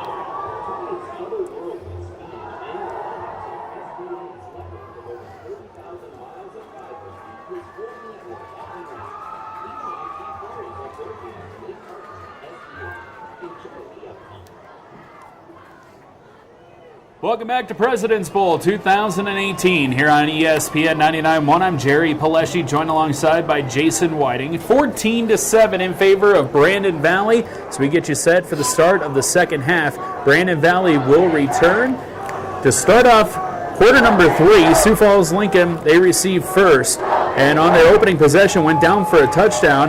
And then they went on to put up 214 offensive yards in the first half, but no other points to show for it. Brandon Valley, 21 plays, 149 yards, and the 2 touchdowns, one of which was Jesse Steffel from 11 yards out on a rushing touchdown, and then Thomas Skolton to Carter Olthoff, 67 yards on the middle screen. That went for 6. 14-7 the score. Lincoln came up short, trying to get to the end zone right prior to the end of the second quarter. They fell 11 yards short as the time expired. Back to kick for the Lincoln Patriots is Wyatt Vanentop. Puts his hand above his helmet from the 30-yard line, kicking from right to left, and boom, we're back underway. Brandon Valley will run up. They will receive and return the ball from the 15-yard line out to the 22-yard line goes Ty McCann.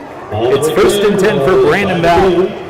Nice tackle there right off the start by Avery Rice. Open field tackle, wraps him up nice and low. Not much of a return. 1st down and 10 for Brandon Valley. With the possession starting at the 22-yard line, right hash. It's Thomas Skolton in that first half, 3 of 8 passing, 88 yards, 1 touchdown, 1 interception.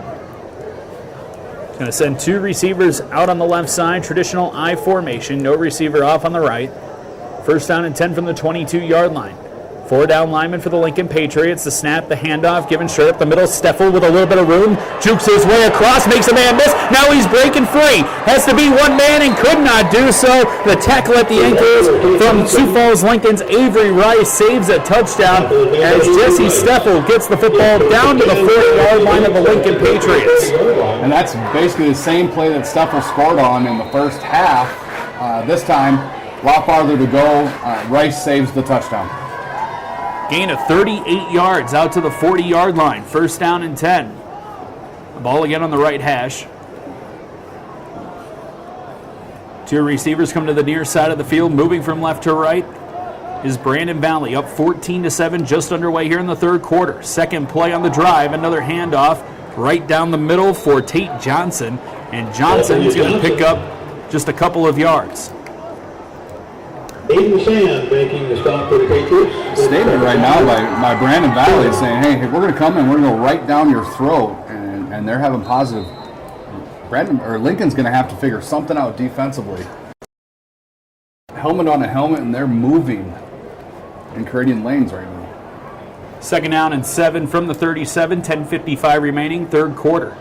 2 receivers set to the left side for Skolton this time, who will go under center. 1 receiver off on the near side is McCann. 1 tailback in Johnson. Handoff, play action, rolling to the far side is Skolton. Squares his shoulders, has a receiver, 25-yard line, brought in. Escaping to the 20-yard line, being pushed out of bounds near the 15. Great reception for Brandon Valley. That's Cole Sillison on the outside. 1st down for the Lynx inside of Lincoln territory. Great job by Skolton there to show his arm strength. Rolling out. He's a right-handed quarterback, rolling out to his left, squaring his shoulders on the run, and making a great throw downfield. 1st and 10 from the 17-yard line of the Patriots. Lynx looking to extend the lead, up 14-7. Lone receiver left side, McCann. Trips bunch on the right side for Skolton, who goes under center. Awaits the snap, gets it, handoff, stretch play to the near side is Jesse Steffel again across the 10. Another nice carry for Brandon Valley. Check that was Johnson. They just keep exchanging the 2 of them out. And they both run very similar. They're kind of high runners, but they have the ability to find a gap or hit the hole and accelerate. 2nd down, 1 yard to go. Ball spotted at the 8-yard line. Lynx already using 2 minutes off the clock in this third quarter. 3 wide receivers set to the left side. Olthoff, Sillison. Snap out of the pistol, handoff Johnson, cut up at the ankles. Nice tackle from Sioux Falls Lincoln. And shooting over was Aiden Sand again. That linebacker at 6 foot 182. Well, in that time, Sand did exactly what a linebacker is supposed to do. He had his defensive lineman in front of him eating up the blocks. He just came, filled the hole, tackle right on the thigh pad. It's 3rd down and 1. No gain on the play. Skolton goes all the way to the far sideline, checks in. This head coach, Chad Garrow, now runs to the huddle. Play clock down to 10 as he breaks the huddle. Again, 3 receivers set to the left side. Same formation as before, the ball in the right hash. Skolton out of the shotgun, gives the handoff, and he's stuffed again. The Lincoln defensive line holds, as getting the initial pursuit was Elliott Hackett at the linebacker position at 6'1", 190. Yeah, great job by the defensive line there. Almost shooting in, and linebackers filling the gaps.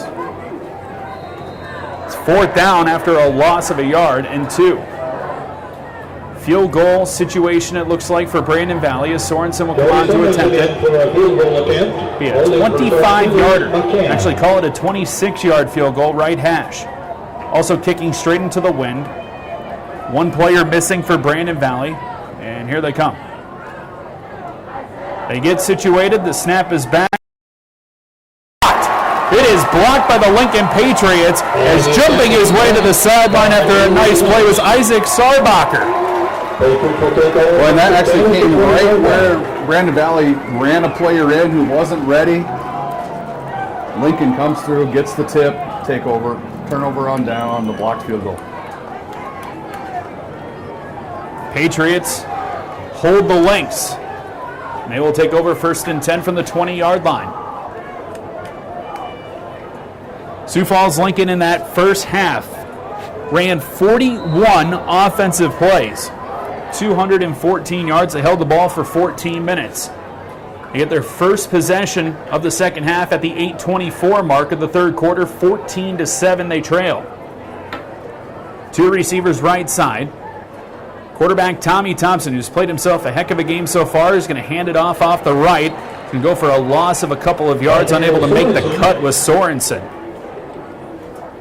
Sorensen went where the hole was supposed to be. The offensive lineman missed his block there. Actually had his head down, went to block, and the defensive lineman stepped around him and made the tackle. It's a loss of 1 yard, 2nd down and 11. At the 19-yard line, clock rolls, 7:57 remaining in the third quarter. 2 receivers set to the left side, including Hunter Merkley in the slot. Pistol formation as Thompson, with Tia next to him on his left, receives the low snap, steps up in the pocket, and he's going to be wrapped up at the waist and brought back down at the 16-yard line. It's a loss of 3 yards, setting up a 3rd and long. Great pressure again from the inside of Brandon Valley. Noah Hofer and company right on him.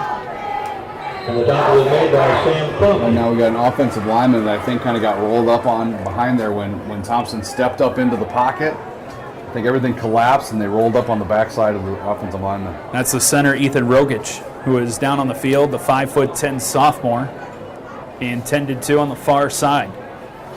Once again, as a reminder, coming up later on tonight about 7 o'clock, Sioux Falls, Washington, Sioux Falls, Roosevelt.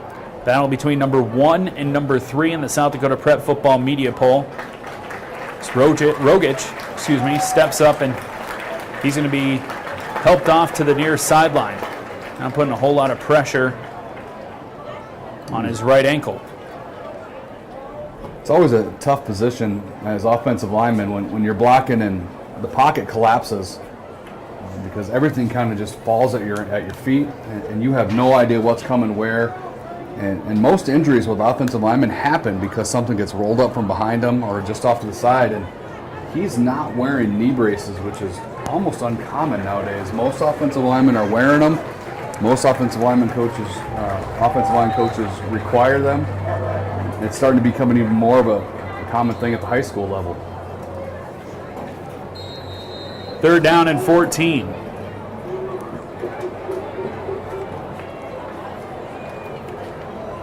Ball on the right hash mark. From the 16-yard line. Inside their own territory, the Patriots. Standing at his own 10, awaiting the snap. Wiping his hands on the towel is Tommy Thompson. 2 receivers set to the left side. Receives the helmet-high snap. Steps up, rolls to the near side. Pressure coming, tries to square his shoulders. Going to fire down the field looking for Merkley. It's incomplete. He overthrew him right over his helmet, and coverage for Brandon Valley was Tellinghausen. Well, in that time, Thompson was going for the big play. He wanted Merkley really bad there, overthrew him. Hard throw rolling out to his left, trying to square up there, but he had another wide receiver who was doing like a deep comeback route right at the first down mark, and Thompson should have been looking at that. Also, not sure there was a miscommunication between the wide receivers for Lincoln because they had two wide receivers in the same area. It usually means somebody ran the wrong route or went to the wrong landmark. Standing at his own 1-yard line, awaiting the punt on a 4th and 14 from the 16-yard line is Ransom. His kick is high up in the air, takes a bounce at the 45-yard line, rolling out of bounds at the 48, where Brandon Valley will take over. Lynx 7. Defense managed to come up with a blocked field goal on a 25-yard attempt on the last drive for Brandon Valley. Once again, how we got here, it started up with Sioux Falls Lincoln as they had a 7-0 lead following a touchdown strike from Thompson to Hansen, 33 yards. Steffel on an 11-yard run carry for Brandon Valley tied it up at 7. And then it was Skolton to Olthoff, 67 yards to make it where we stand right now, 14-7. 6:53 remaining in the third quarter. 2 receivers off on the right side. I formation from the left hash. They barrel their way forward on just a carry for Johnson. It's a gain of 2.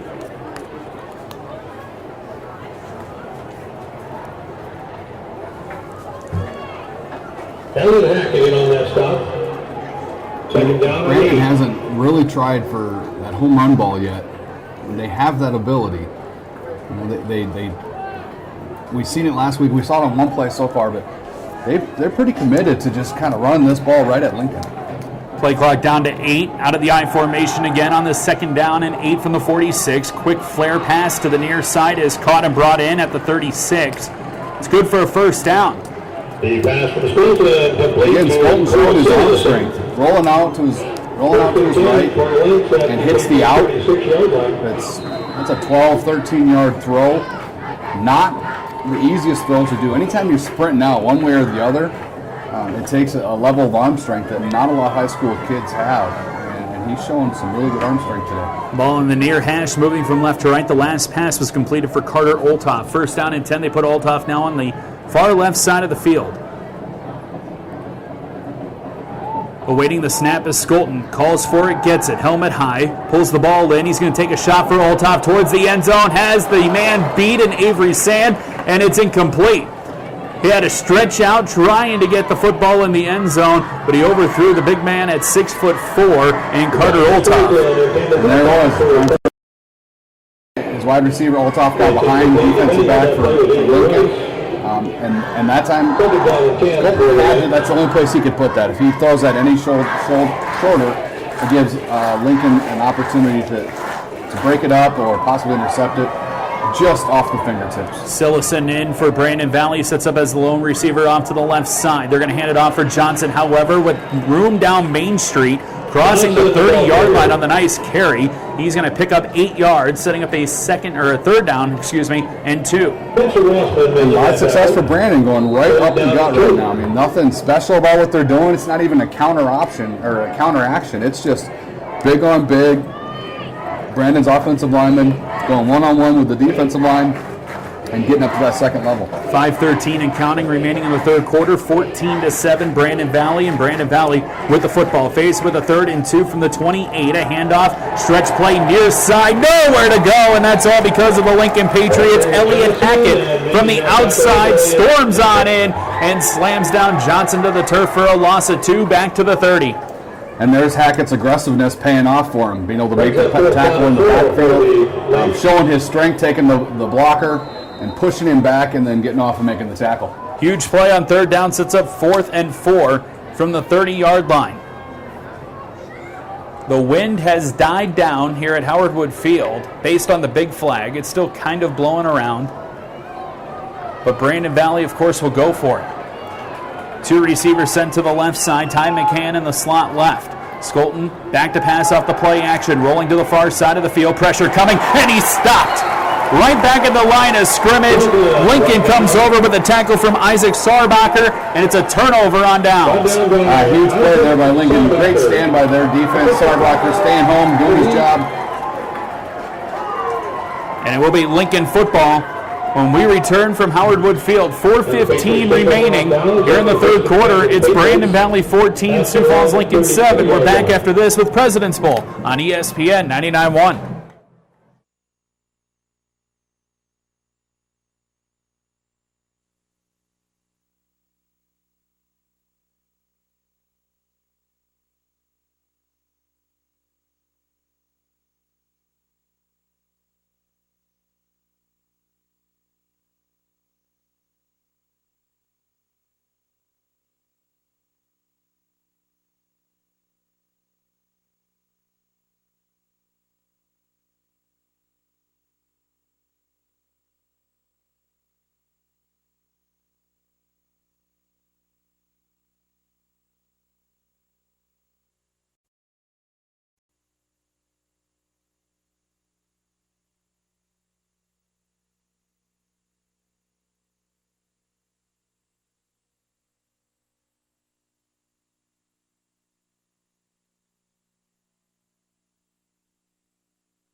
Sioux Falls Lincoln with a big stop. Isaac Sarbacher comes up with a stop on a 4th down.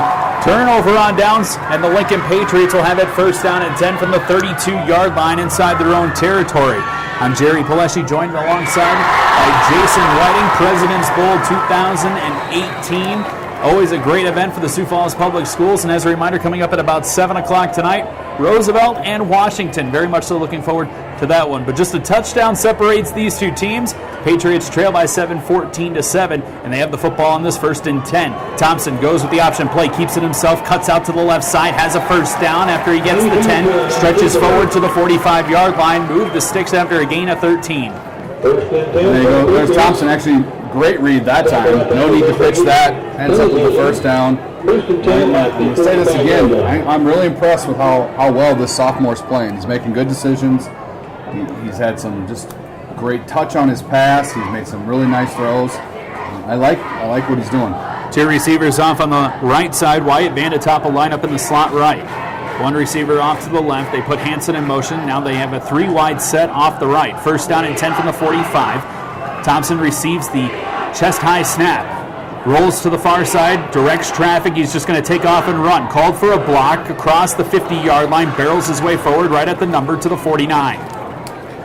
Thompson on the keeper. He did a really nice job. He looked like he was going to scramble.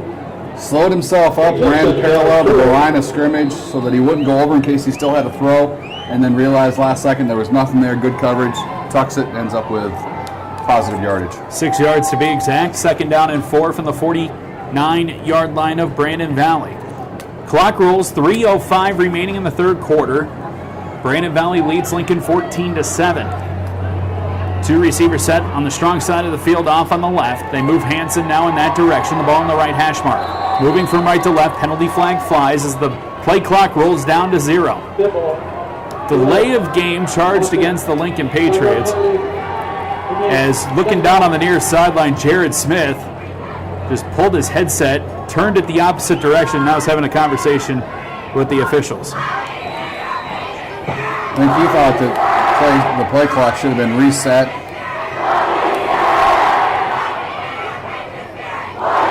Nonetheless, it moves him back. Second down and 9. That's a big penalty at that spot right there. Ball inside of Lincoln territory at the 46. Hanson moves again across the line, tight end left. 2 receivers out left as well. They hand it off. Barreling forward is Taya, and he's going to get back to the line of scrimmage. No gain. Another tackle from the linebacker position. Jesse Steffel. Another ankle tackle. 3rd down and 9. Clock continues to roll, 2.5 minutes remaining in the third quarter.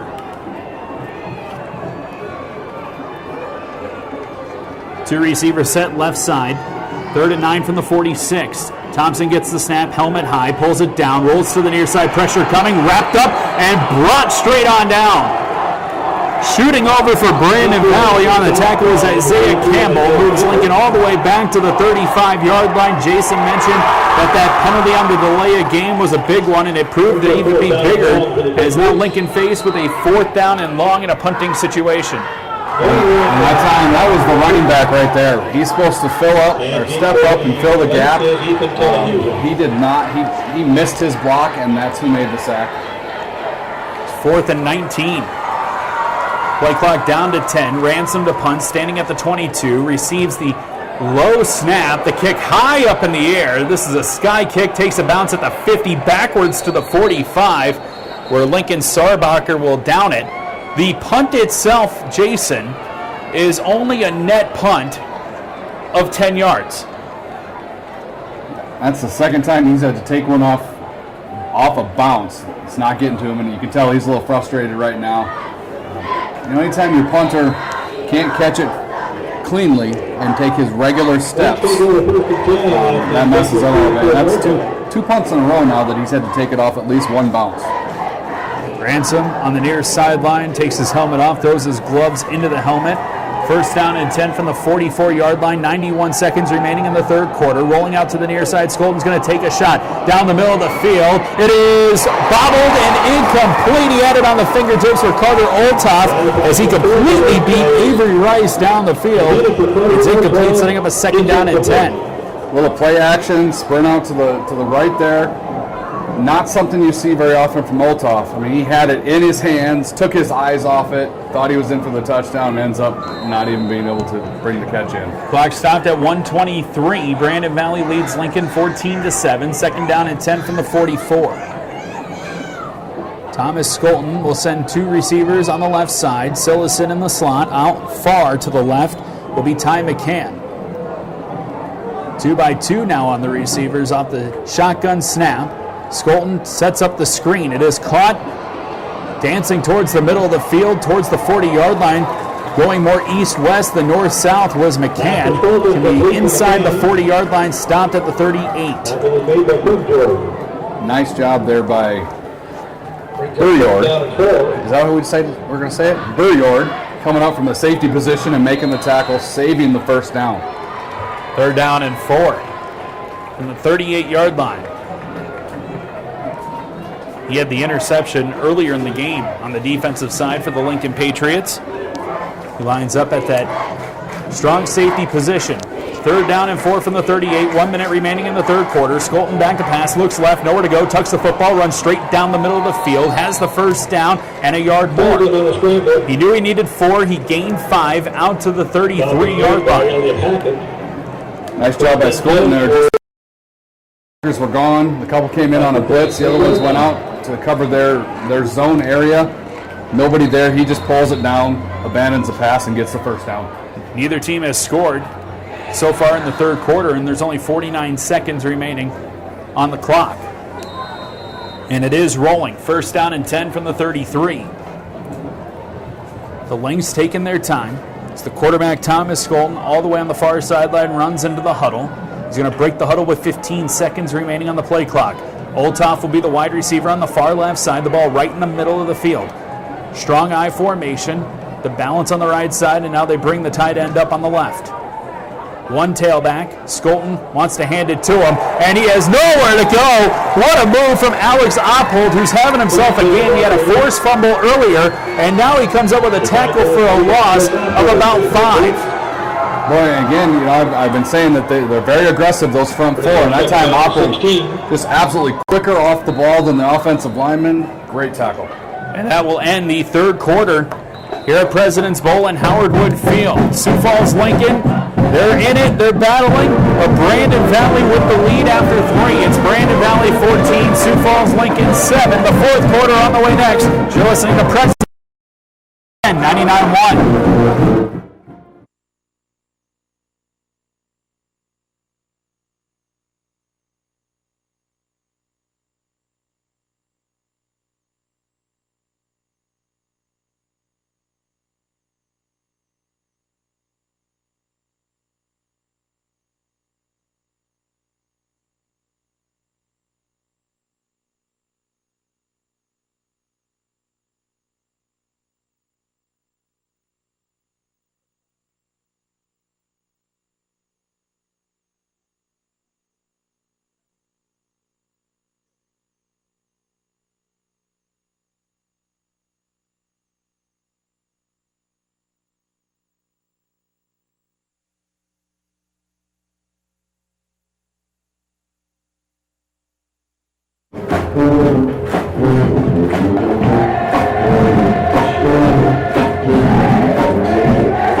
So the fourth quarter here on ESPN 99.1. I'm Jerry Paleski. Thanks for joining us as part of President's Bowl. Coming up later tonight at 7, Sioux Falls, Washington, and Sioux Falls, Roosevelt.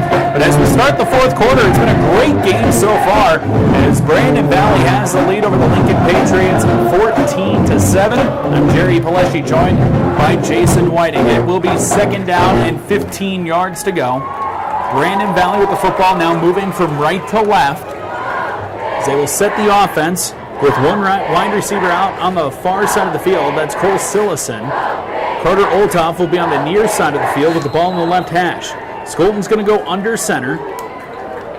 It's second down and 15. Goes play action, steps up, pressure coming from the outside, evades one tackle, and then he's going to be stopped. Still going to gain a yard. Escaping the first tackle for Skolton is going to at least battle him up for an extra yard instead of a loss. Well, that time, Sarbacker for Lincoln had him in the backfield. Just didn't take the right route. He's down there. He's a little frustrated right now knowing that he had him for a sack, but still stayed with the play and ended up helping make the tackle. Third down, 13 yards to go for the first. All at the 36-yard line of the Lincoln Patriots, needing the 23. They break the huddle with 10 on the play clock. Olthoff will head to the right side. That's McCann, the lone receiver left. Skolton takes the snap, play action, rolls to the far side of the field, has some distance. He's going to chuck it towards the end zone. Headed down to the ground, incomplete. As Sioux Falls Lincoln comes up with a great stop by Sam Siegel. He's 6'1" as a junior, working his way into the defensive backs. Great no call there by the official also, because Siegel did a great job. I mean, there was a little hand fighting going, but he turned his head at the last moment and was able to knock that ball out. That's 6'1", lined up against 6'4", and the 6'1" Siegel comes up with the victory. It's fourth down and 13. Lincoln forces what presumably will be a punt for Brandon Valley. They're in punting formation. Sorensen set up right at about the 50-yard line. And there's an issue with personnel on the field for the Lincoln Patriots. They have to burn a timeout. That's a frustrating timeout there, but they had to call it because there was a wide out for Brandon Valley in the punt formation that was uncovered. And it looked like Hunter Berkeley was trying to potentially cover him. They did have 11 players that were out on the field, but they do take a timeout. It's their first used timeout of this second half. Third quarter, nobody scored at all. In the first quarter, we saw quite a bit as the game opened up with Lincoln taking control early. Thompson to Hansen, 33 yards, made it 7-0. And then it was Jesse Steffel on an 11-yard touchdown rush right up the middle. Made it 7-7, tied it up. And Brandon Valley Skolton to Olthoff, 67 yards, the middle screen. Makes the score what it is right now, 14-7. The way the game started, we thought there was going to be a lot of scoring. I mean, both teams scored on their first possession. We thought it was going to be high scoring, and here we are, 14-7 in the third quarter. Sorensen back to punt. Standing at his 50-yard line. Receives it, and he will indeed kick it. It's high up in the air, a beautiful kick. Calling for a fair catch is the Lincoln Patriots back at the 6-yard line. Hunter Merkley will just live to see another day. So Lincoln will take control, come out on offense. Their touchdown drive earlier in the game went for about 5.5 minutes. The drives in which they've been the most successful so far have been the ones that have taken time off the clock as they just keep on chipping away at the first downs. Not necessarily the big plays, just keep on chipping their way, play by play. Not necessarily going for the home runs. We'll see if they continue to try to do so. First down and 10 from their own 7-yard line, a man in motion. Tommy Thompson, the quarterback, receives the snap at the goal line. Quick flare out on a pass. It is brought in at the 10, racing his way to the 15-yard line before being thrown down to the turf is Zach Hansen. It is a gain of 7 yards, setting the 2nd and 3. But as we've seen, Lincoln's they have the ability for the home run play. They just haven't been able to connect on it so far. They had one play that did go for Hunter Merkley in the very early parts of the game. But then after that, Thompson and Merkley unable to connect on anything. Two receivers left side. Thompson receives the snap, goes with the option, tries to cut left, and he might have lost the ball. Did he lose the ball going down to the turf? That is the big question. It would have been shy of a first down, and they're going to call it a fumble. Brandon Valley has it. Brandon Valley appears to have come up with the football, but maybe Looks like Thompson's down on the ground. Yeah, maybe something to keep an eye on here. Tommy Thompson shaken up. Looks like it's a cramp. Thompson was trying to dive his way just for a first down. In the process of doing so, lost the football. And Brandon will take over first down and 10 inside the red zone at the 16-yard line. Thompson's going to bounce his way up. He's going to be okay. Kind of a scary thing because over the last couple of years, we've seen this with Lincoln quarterbacks. Been a little injury prone. Yeah, you hate to see him go down like that, but just right away you could tell because he had somebody grab right away, kind of his teammate grabbed his ankle, grabbed his foot, and was trying to stretch it out for him. First down and 10 from the 16-yard line for Brandon Valley, up 14-7. They tried to go on the outside run, but being pushed straight backwards. For the Lynx was Jesse Steffel back to the 20-yard line. It's a loss of 4. Johnson with the ball carrier. You know, going back to Lincoln's last possession there, I've been very impressed with some of the things that Thompson's done throwing the ball. One of the things that he's got to work on is his zone read and his options. Knowing when to pitch the ball. On that last fumble, it was zone read, and he should have given the ball to his running back because the running back had nobody in front of him. Instead, Thompson tried to pull it and do something special, ends up with a fumble. 9.5 minutes remaining, 14-7, Brandon Valley. The Lynx faced with a second down and 15 from the 21. Needing the 6-yard line for a first down. Penalty flag flies, delay a game. Both teams now charged with the delay of game penalty. 5-yard penalty. Still second down. Puts it at 2nd and 20. That's not, I mean, you never want to lose 5 yards on a penalty, but anything past 15 yards, those are just, they're tough to call a play for. Puts the ball back at the 26-yard line. Still needing the 6-yard line for a first down. It's second down and 20. Clock stopped at 9:23. Play clock at 15 as Brandon Valley breaks the huddle. Ball on the right hash mark with 2 receivers off on the left side. Skolton goes under center. Goes play action, rolling to the near side of the field. Squares his shoulders. Now is just going to give up because Lincoln is right there with 3 defenders, including the likes of Elliott Hackett and Isaac Sarbacher. Sarbacher has been the one creating pressure all afternoon for the Lincoln Patriots. Yeah, Sarbacher's been everywhere on that one, and you know, anytime that he's making pressure like that, and they have great coverage in the defensive backfield there, just a recipe for disaster for Brandon Valley. Now you're sitting at 3rd and 27. It is 3rd and a mile, 8 minutes, 50 seconds, and counting remaining in the game. Sioux Falls Lincoln trailing by 7, looking for another defensive stop. The defense has held their own here in this second half, but the offense unable to put points on the board. Chest-high snap received by Skolton. Steps up in the pocket, just lobs it to the near side. It is bobbled around incomplete. Ty McCann had his hands on it. Had a step on the outside over Aiden Sand. But Sand with a great job to kind of knock that ball out of his hands as soon as he touched it. When that ball almost got bobbled right into a Lincoln defender. Almost straight into the hands. In punting position is Joey Sorensen. Looked like back of Elliott Hackett out of that linebacker spot. But for Lincoln, they come up with another stop.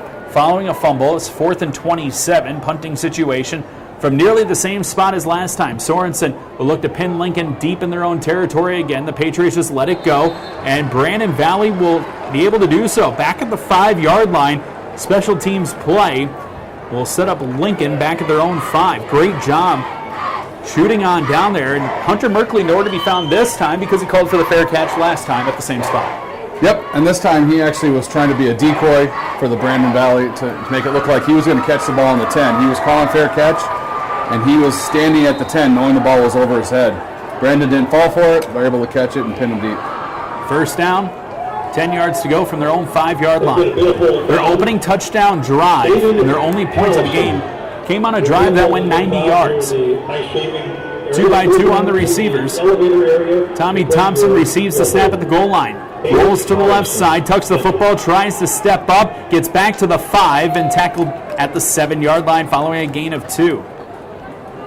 He had to work for those 2 yards as he was trying to drag a defender with him, and I think that was the nose tackle, Noah Hofer, who's 280 pounds.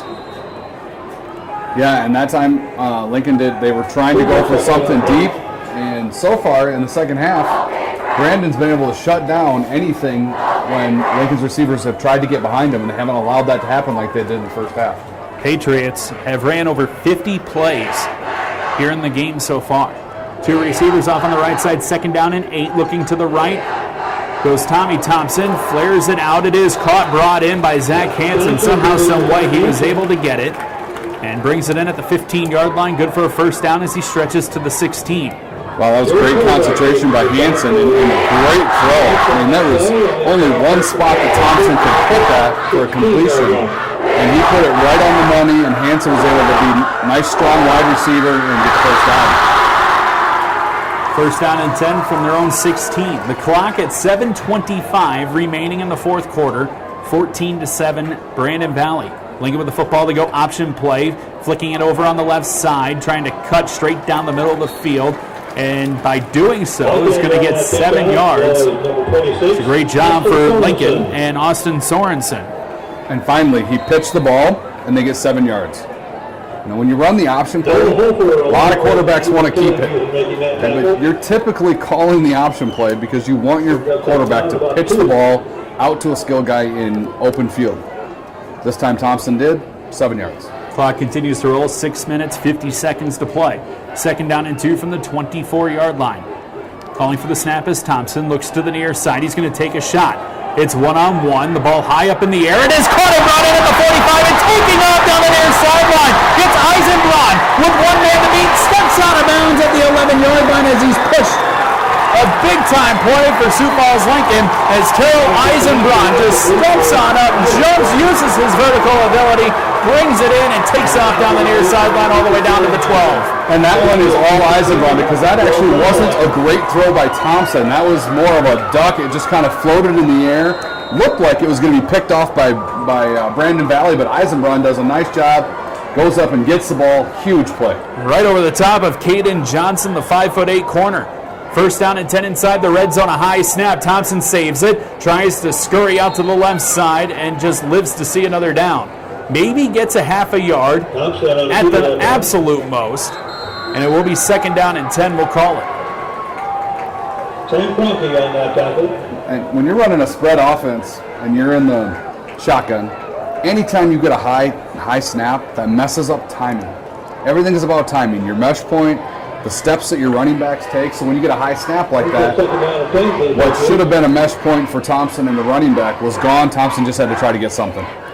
2nd down and 10. 6 minutes, 10 seconds left to play. The ball at the 12-yard line. They're going to take a shot. Thompson, far corner, end zone, back pylon, brought in and caught. It's Hansen again. It's a touchdown for the Lincoln Patriots from 12 yards out. And there is a great throw, just throwing it to the back pylon, putting it in a place where only the receiver can get it. Great job by Hansen to get a little separation and go and make sure he gets the ball. Touchdown Patriots. Second connection of the game between the two. The second touchdown brought in, and this opportunity to tie the ball game up. Wyatt Vandentopp to attempt the point after.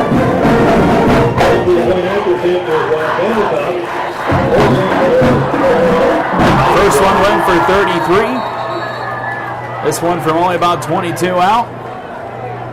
Vandentopp to attempt that point after. Calling a quick stoppage in play. They're bringing Iacker off the field.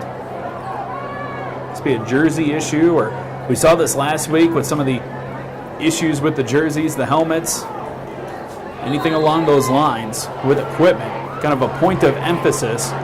The point after to tie. Vandentopp awaits the snap. Eisenbrod to hold. The kick is up. It's a line drive kick. and it is good. 6 minutes, 2 seconds. All that's left to go here in the fourth quarter. We are all tied up. It's the Patriots of Lincoln and the Lynx of Brandon Valley. 14 all. You're listening to coverage of President's Bowl on ESPN 99.1.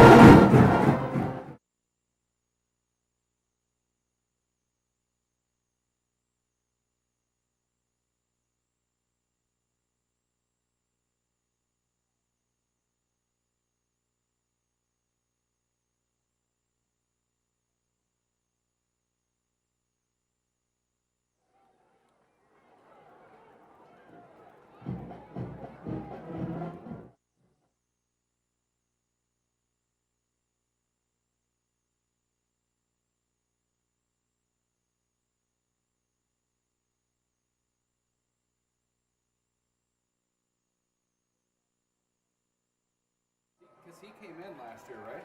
Yeah. When his brother went down, he came in and finished the day.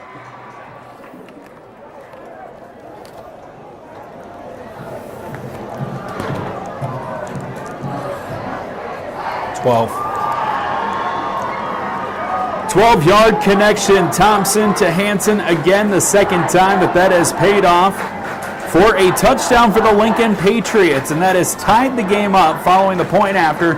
14-14 here at President's Bowl. 6:02 remaining in the fourth quarter. I'm Jerry Paleschi, joined alongside by Jason Whiting. In that drive, Jason all set up off a huge play, which you could call quarterback to quarterback, as Tommy Thompson found Terrell Eisenbrun for 64 yards down the field. Yeah, huge play by Eisenbrun on the reception, and then on the extra point to tie the game up, Eisenbrun, who was the placeholder, took a bad snap that kind of bobbled around and got it up, got it set for his kicker, able to make them tie the game.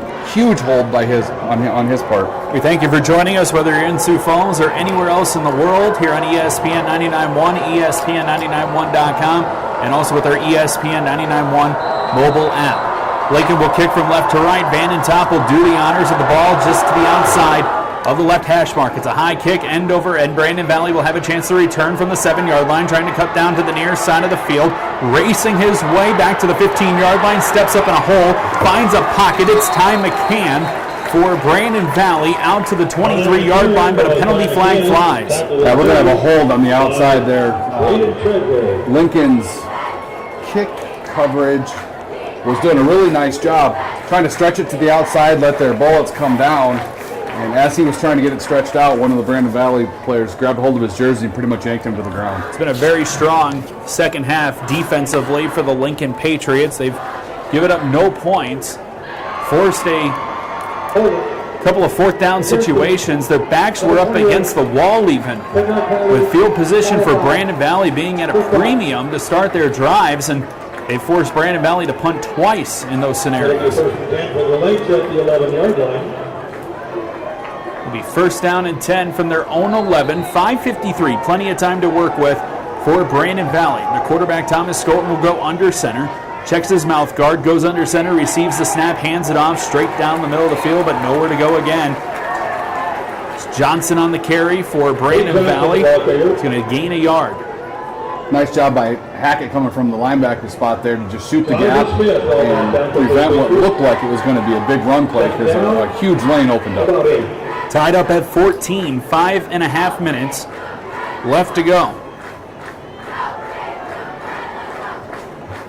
Skolton's going to go out of the shotgun formation with a receiver on the left side. The ball just to the inside of the left hash mark. They're going to work the opposite side of the field as getting the carry, sprinting his way for a first down is Jesse Steffel on the reverse. Gets out to the 27-yard line on a nice carry for Jesse Steffel. Great read by Steffel there. Almost like a stretch play to the outside. He sees a little cutback and puts his foot in the ground and goes vertical and ends up getting the first down. Steffel has kind of given way for Tate Johnson to be the main ball carrier here tonight, but it's Steffel with the 11-yard touchdown run in the first quarter that opened up the scoring for Brandon Valley. First down, 10 yards to go. They're going to hand it off again, and again being stuffed with really nowhere to go. The defensive line doing its job for Sioux Falls Lincoln as Jonathan Smith comes up with a stop. He tackles Jesse Steffel after a gain of 1. Yeah, nice job by Jonathan Smith, who He's listed at 6'1", 245, but he looks a lot bigger than that, especially on a play where he's able to get rid of a blocker and make a tackle like that. It is surprising to see how tall he looks compared to that offensive line for Brandon Valley, which Harbison lines up at 6'1", Vanderbush at 6'2". We got Bennett at 6 foot, Rogo at 6'4", and Quinn Brody at 6'2". Second down and 9 from the 28-yard line, moving from right to left. Skolton goes at the play action, has a receiver back at the 38-yard line. It is caught, brought in, and then stuffed out at the knees by Elliott Hackett on a stop. Depends on the spot, but I think they're going to grant the first down. That's going to be a first down. Always impressed with high school kids that are able to hold on to a ball like that, where as soon as they catch it, they get cut in half by the defender, and they're still able to keep it in their hands, not let it get out, and he gets a first down. Great route by him also. Brought in by Ty McCann. First down and 10 from the 37. The clock rolling, 3:55 remaining in the ball game, at least in regulation, tied up at 14. I formation for Brandon Valley against a 4-down defensive line. Snap, Skolton rolls to the far side, steps up, is going to fire down the far sideline, incomplete, it's out of bounds. There was a defensive lineman for Sioux Falls Lincoln, I believe, on the outside of that line was maybe Alex Oppel. Did not even get off the ball on the snap, was looking back at the sideline for something. He was looking back at the sideline, and then the defensive end for Lincoln was acting like he got held. I thought he did, and right in front of the official, and the official didn't call that one. Second down, 10 yards to go from the 37. Clock stop, 3:38 left in regulation. 14-14, Brandon Valley and Lincoln. Ball on the right hash mark, and a timeout comes in from Chad Garrow. 3:38 left to go in the fourth quarter. Will step aside as well. All tied up at 14. You're listening to coverage of President's Bowl on ESPN 99.1.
Second down, 10 yards to go from the 37-yard line. Brandon Valley with the football. The ball on the right hash. 14-14 remaining in the ball game as Skolton awaits the snap, but a false start penalty will be charged against Brandon Valley. I'm Jerry Paleshi, joined alongside by Jason Whiting for ESPN 99.1. Do want to let all the college football nuts that are out there know Appalachian State might do it. They might beat Penn State. They're up 38-31 with 1:06 left to go in that ballgame. 11 years, I think, to the day in which they beat Michigan. Appalachian State might pull off another upset. See if anybody schedules them ever again. Ever. After that, second down, 14 yards to go. Skolton rolls out to the far side following the penalty. Is going to go with a quick fire out on the right side, incomplete, right off the fingertips of his intended target, Carter Olthoff. Lincoln's defense is held strong in the second half. They've allowed no points, and they've had their backs up against the wall a few times over, and they've been able to just battle their way, come up with a couple quarterback sacks, a couple tackles for a loss, and force Brandon Valley to punt. They're going to look to try to do so again. It is third down and 14 from the 33-yard line. They need the 47 for a first down. Two receivers sent out to the left side. Carter Olthoff, the wide man left. When he's been in that position, they've almost looked to try to take that shot on the outside.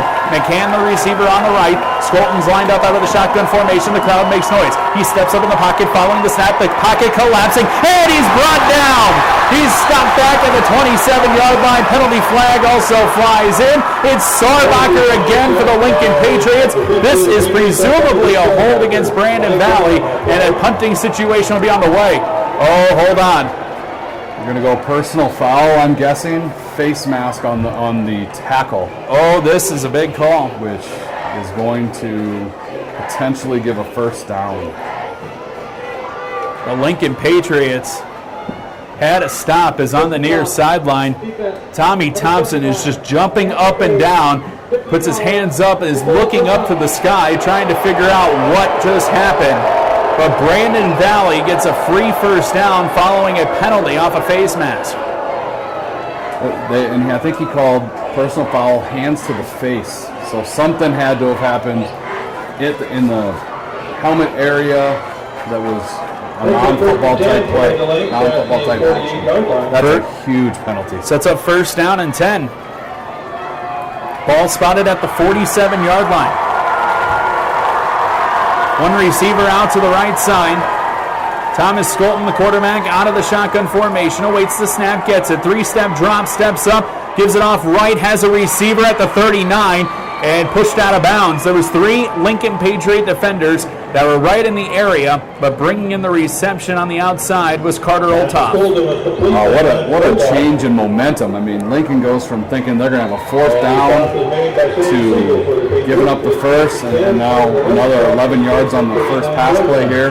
Just almost took the air out of the entire Lincoln fan base. Huge. 14-14. Left to go in the fourth quarter from the 39-yard line of Lincoln. Brandon Valley gets the snap for Skolton, hands it off. It's Steffel, finds some room outside the numbers towards the sideline, good for another first down, races across that for another 3 yards. It's a gain of 13 out to the 25. Right now, the only positive thing for Lincoln is the fact that on both of these plays, Brandon's gone out of bounds, stopping the clock on its own, so Lincoln does not have to burn one of their 2 timeouts. First down and 10 from the 25. Clock, as Jason just said, stopped at 2 minutes and 39 seconds. The penalty for Sioux Falls Lincoln on the hands to the face. Looking to be the difference as it stands right now. One receiver out to the left side as Brandon Valley will continue just to try to run with the ball's on the ground. He fumbled it. There's a fumble. Pete Johnson had to carry straight down the middle, and the Lincoln Patriots have it. That is huge. Great job by the defensive line there. Just put his helmet right on the ball, popped it out. Lincoln recovers the ball. A couple of high fives and a few fist pumps for Jared Fredenberg as he totally hits his defense, gives him the pat on the back, and the Patriots defense comes up big once again. The 3rd turnover they have created in the game, the 2nd fumble recovery, and they also had an interception in the first half. Boy, and the fact that Lincoln did not have to use any timeouts there, and they get the ball back now with 2:33 and 2 timeouts. Plenty of time to get 80 yards. Of note, Ethan Rogich, who's the center, is on the near sideline on crutches, so he's not playing. Thompson's going to take a shot, has a receiver down the left side on a 1st and 10 from the 20, and he overshoots his intended target, and Hunter Merkley. If Thompson and Merkley can figure it out, Lincoln is going to be really hard to stop this year. That is... Even in this game, Jason, the couple of times that they missed, they would have been darts for touchdowns. Be looking at maybe a 14-point differential or something like that on the scoreboard. These two, the last 4 times, Merkley has had the defender beat, but the 2 of them unable to connect. 2nd down and 10 from the 20-yard line on their own side of the field. Option play. Thompson's going to keep it himself, gets a nice extra little push from his big tight end on the outside. And that's going to give him just another yard or 2. Sets up a 3rd and 7. Well, Thompson has 271 yards on 15 of 26 right now, and he has overthrown another 200 yards. I mean, he's 200 yards worth of yards on the field because he's just missed. That one was the farthest one he missed by. He overthrew that one by 5 yards, but the other ones have just been fingertips. 1:53 remaining, and the clock is counting down. 3rd down and 7 from the 23. Receiving the snap is Thompson. Gives it near side. Curl route, jumping up, bringing it in, and bringing it down to the turf at the 34-yard line. Good for a first down is Nolan Ransom. Lincoln's got to hurry up here and get set. Get a play called in here. Because the clock stops on the first down, and now they wind it. First down and 10 from the 33. 1:40 remaining in the fourth quarter. Tommy Thompson out of the shotgun, calls for the snap, gets a 3-step drop, looks to the left side, pressure coming, steps up in the pocket, fires it out left, it's incomplete. Bobbling the football on the far side and unable to bring it in was Zach Hansen. The pass from Thompson intended for Zach Hansen, it's incomplete. 2nd down and 10 for the Patriots. Plenty of time here, 1.5 minutes, still got 2 timeouts, clock stop.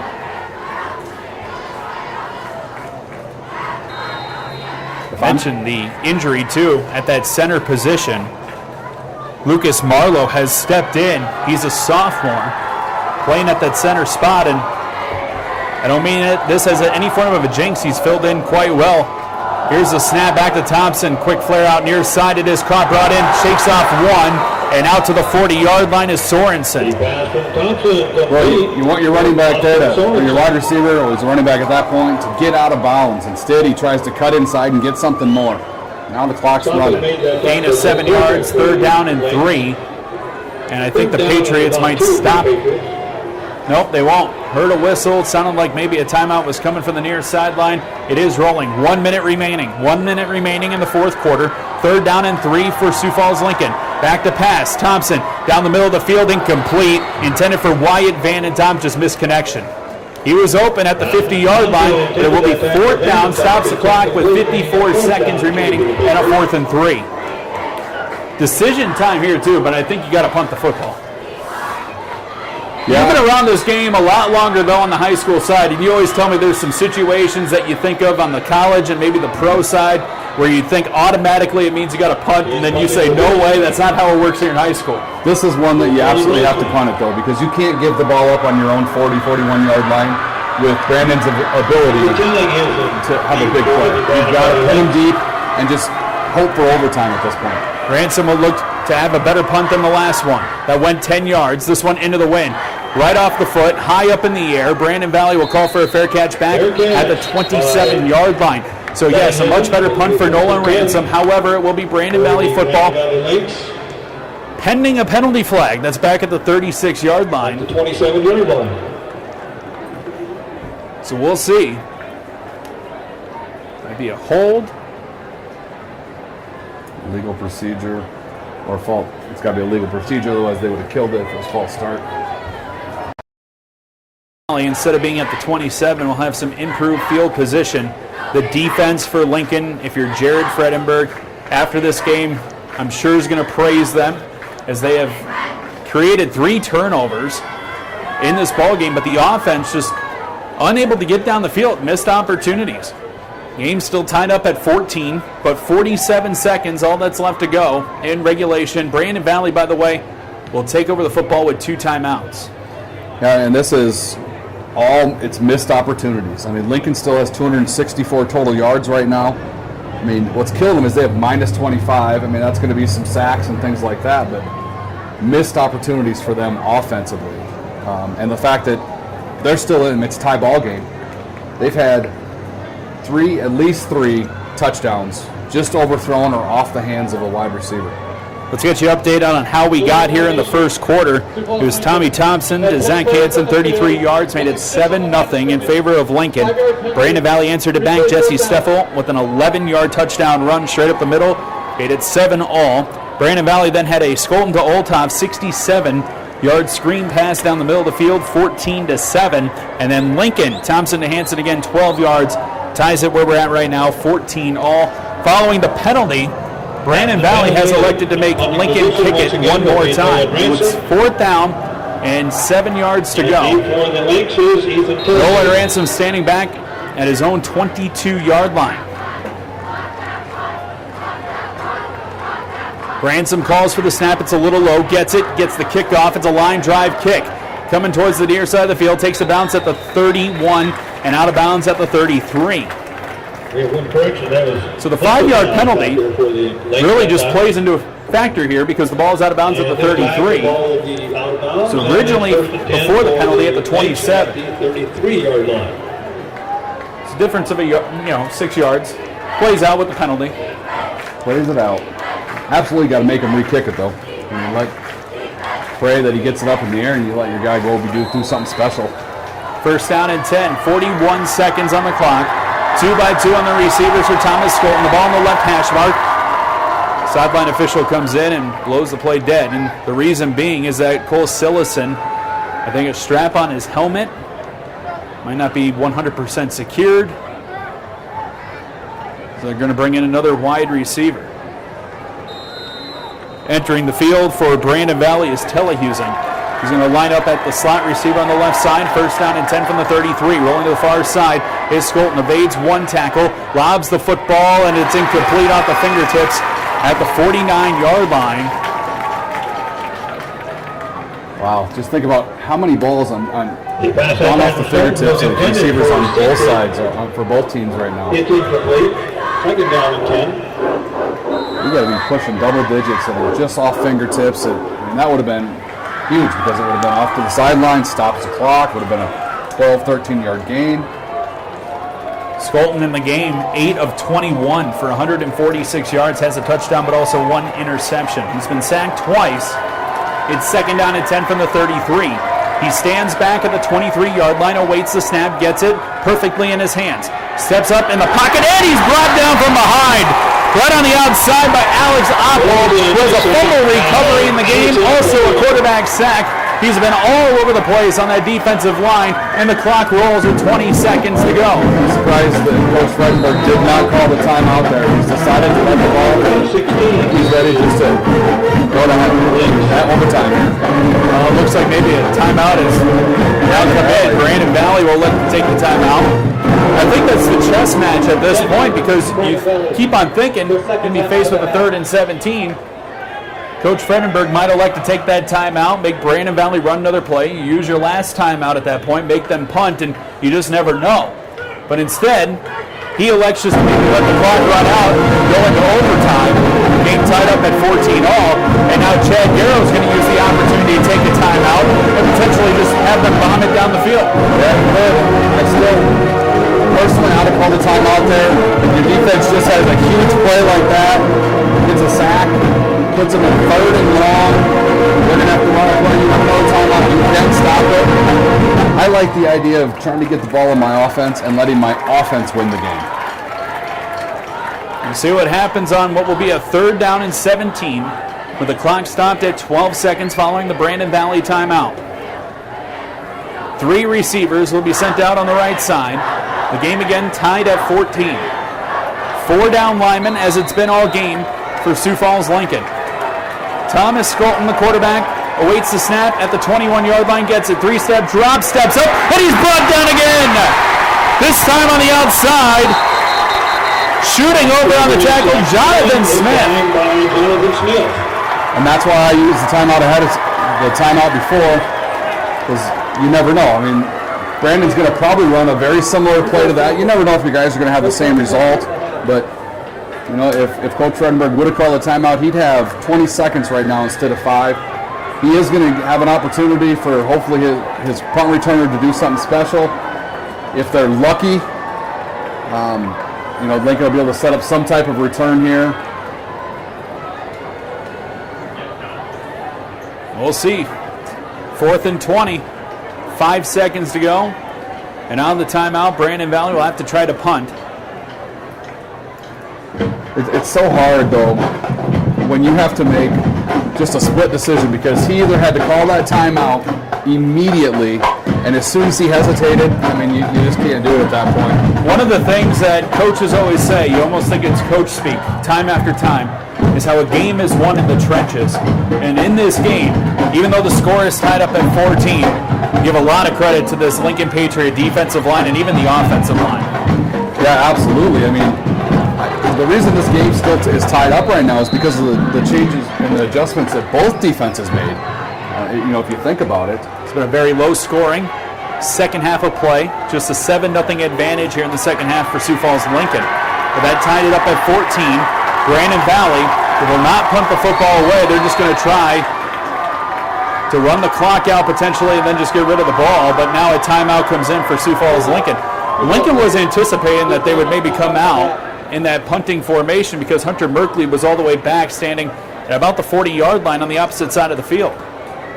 Well, and Brandon can't run it out unless they take the snap and just run around and for 5 seconds and kneel. Because the clock is not going to start until the snap because of the timeout by Coach Fredenberg. So. Correct. It's now an interesting situation in terms of that. You have to, of course, if you're Brandon Valley, protect the football. That's first and foremost. But the quarterback in this case, and Thomas Skolton, He's going to have to be very aware of that time on the clock. Because if you go to do this, and it's 4th down, and let's just say he doesn't look at the clock, takes a knee, or any form of goes down, it's a turnover on downs, and Lincoln would be in field goal territory. Yeah, 5 seconds is a long time to ask a high school kid to run around. And that's why they're now coming out in a punt formation. 5 seconds remaining in regulation, 14 all. So a little bit of a decoy from Chad Garrow. Again, Lincoln to burn that last time out. And now Brandon Valley will take their last time out. And Brandon Valley, what they wanted to see is what Lincoln was going to come out in as far as where they've set up a return. And right now, Coach Garrow is telling them to kick the ball away from Merkley. Do not kick the ball to him.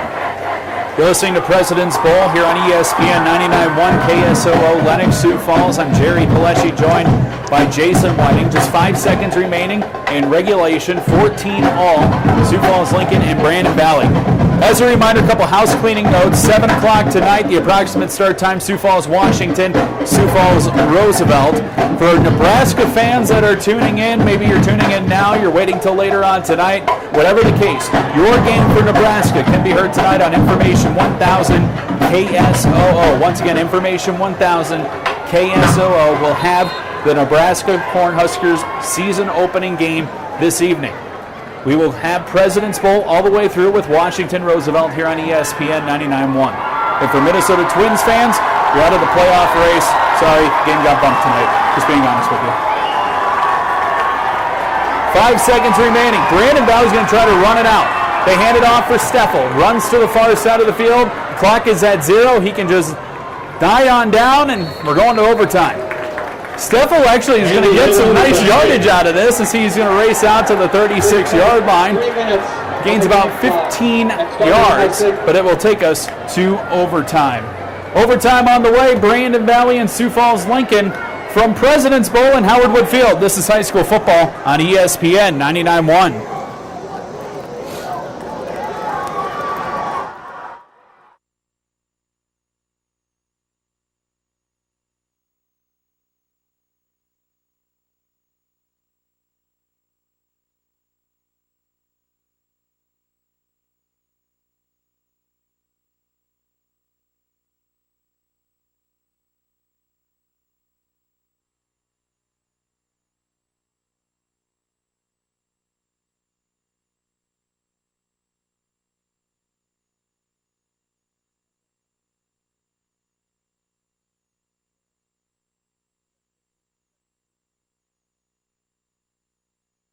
Take a long while, though. I might.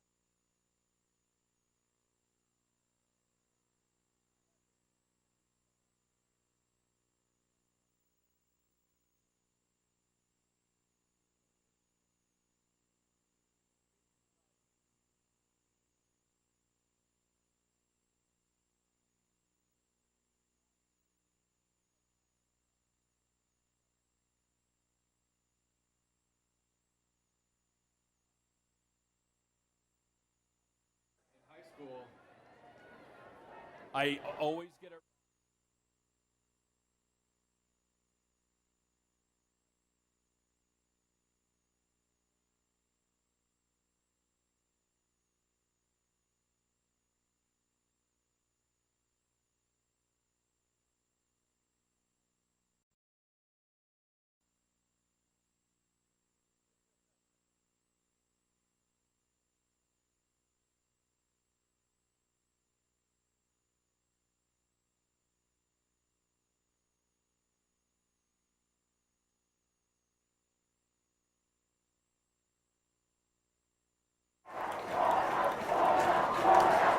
Back here at Howard Wood Field, I'm Jerry Paleshi, joined by Jason Whiting, and we're going to overtime. Sioux Falls, Lincoln, and Brandon Valley all tied up at 14, and this is just the 3rd time in President's Bowl history.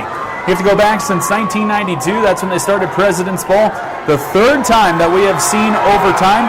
The first time that it happened was in its very first year. Rapid City Central, they beat Washington 26-25, and the last time it happened was back in 2012 when Sioux Falls Lincoln beat Roosevelt 36-35. So if history repeats itself, We're going to have a 1-point finish with a team going for 2 at the end. Yep. And I was coaching in that game when that happened. And I remember thinking, we were talking on the sideline, during this little break here. We couldn't remember if there'd ever been we thought we were the first time that it ever happened. But always interesting because, it's overtime is not like your typical gameplay. You're doing things a little bit different. The players are. It's just hard to explain how you try to get your players up. I mean, because you're trying to get your players ready for 4 quarters, and now you got to play some extra time. As the scoreboard says, it's the 5th quarter. It certainly is. 52 games have been played as part of President's Bowl dating back to 1992. And as mentioned, this is only the 3rd time that a game has gone into overtime. The two teams exchanging handshakes again right at midfield as they will conduct the coin toss to determine who will play offense first and then who will play defense, and vice versa. Again, the other 2 overtime games, first one 92, second one in 2012, both ended in a 1-point decision. Lincoln Patriots, throughout this game, you look at the offensive yards between these two teams, and it's Brandon Valley with a slight edge, 292 to 264. Lincoln with minus 25 rushing yards in this contest, which seems absolutely crazy, but the reason being is because Tommy Thompson, in the times that he is trying to run the football, he has 22 carries for 37 yards, but he's been knocked backwards a few times.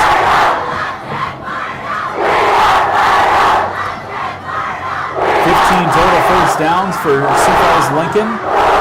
And there are 2 touchdowns up on the board. Both went to Zach Hansen. 7 receptions, 84 yards in the 2 scores. He's averaging 12 yards per catch. Tommy Thompson, 18 of 30, passing 289, 2 touchdowns. He was sacked 1 time. Passing for Brandon Valley, Thomas Skolton, 8 of 20 for 146, touchdown and a pick. So both teams will have an opportunity, and they will go and play towards the north end zone here at Howard Wood Field. Sioux Falls, Washington, and Roosevelt are waiting right behind that end zone with the ball spotted at the 10-yard line. So it's just going to play like normal. It's first and goal from the 10-yard line. So the crowd has been fired up for Lincoln since the start of this game. It's been a fun one back and forth. Lincoln opened up 7-0 the score. Brandon tied it up. The Lynx took the lead for the first time, 14-7. And then it was Sioux Falls Lincoln coming back here in the second half. Most of the scoring was done in the first half, only 7 points for Lincoln in the second half. That was it. Brandon Valley will have the football. First and goal from the 10-yard line, 4 down linemen for the Patriots. Skolton under center, play action, rolls to the far side, hit as he throws, goes for the end zone, jump ball is up and out of bounds. It was caught and brought in by Carter Olthoff, but he was out of bounds with coverage put in by Avery Rice. When I was thinking that they might just go to Steffel right up the middle, and instead they used a little play action with Steffel up the middle, and that time Skolton just threw the ball out of bounds. The receiver really didn't have an opportunity to go get that one. Would have been the same spot, going towards the same end zone for Jesse Steffel that he had the first opening touchdown for Brandon Valley. That was back in the first quarter. Lincoln crowd making some noise. Second down and goal from the 10 in overtime. They put a man in motion from left to right. Skolton awaits the snap and receives it. He's going to hand it off. Rushing to the far side is Steffel. Cuts the corner on the far sideline, knocked out of bounds. He's going to gain 5 yards out to the 5. Boy, and Steffel did a nice job getting the 5 yards. It looked like he was going to get strung out all the way down the line of scrimmage. And then he just decided, okay, it's time for me to go vertical, and he did, and put his shoulder down, got 5 yards out of the game. 3rd down and goal from the 5. The Lincoln students going crazy because the Lincoln football players on the near sideline are getting them to make some noise. 3rd and goal from the 5-yard line. Overtime possession for Brandon Valley. Lincoln will get it next. Skolten out of the pistol formation, receives the snap. Play action, looks out right, in the flat with the catch, diving towards the end zone, and they get it! Touchdown for Brandon Valley in overtime. Here comes a huge extra point.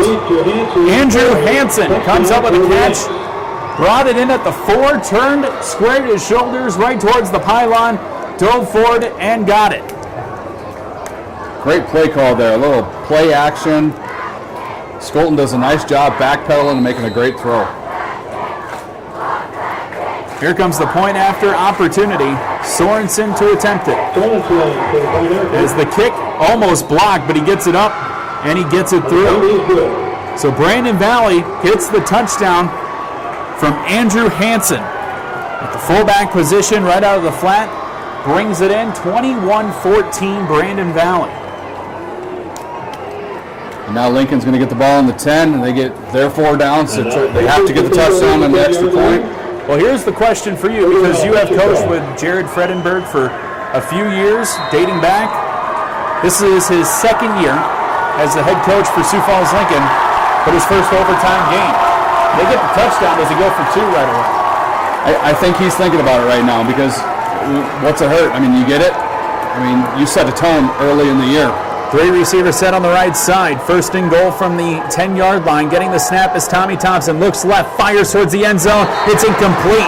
Zach Hansen, the intended target. It was swatted down to the turf by Brandon Valley out of that safety position by Ethan Tellenhusen.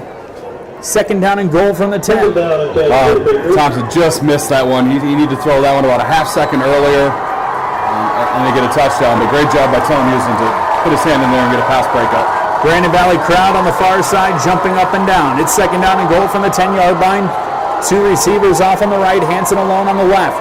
Calling for the snap is Thompson.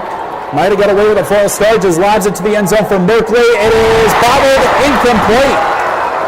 Tangled up with Brandon Valley in the end zone. Jordan Block was on coverage. It's third and goal. Wow, I mean, that just kind of sums up Lincoln's offensive series so far. I mean, just right there, another opportunity, but great play by Brandon's defense there. But it's just one of those things, fingertips, or Brandon just gets a hand in there and breaks it up. They've had opportunities. Nolan Ransom checks back in at wide receiver for the Lincoln Patriots. He goes out to the right side. Vandentopp joins him in the slot. Third down and goal. Ball in the middle of the field. Play action. Thompson steps up. Fires to the end zone. Caught! Berkeley! Touchdown! Wow. Now decision time for Jared Fredenberg. It looks like he's really doing that. Bringing in their extra point team, looks like. Quarterback Tommy Thompson dancing his way to the near sideline. And Lincoln will play for the tie. What a great throw by Thompson. He had pressure in his face, steps up into the pocket, lets his receiver clear the linebacker, and just puts a dart.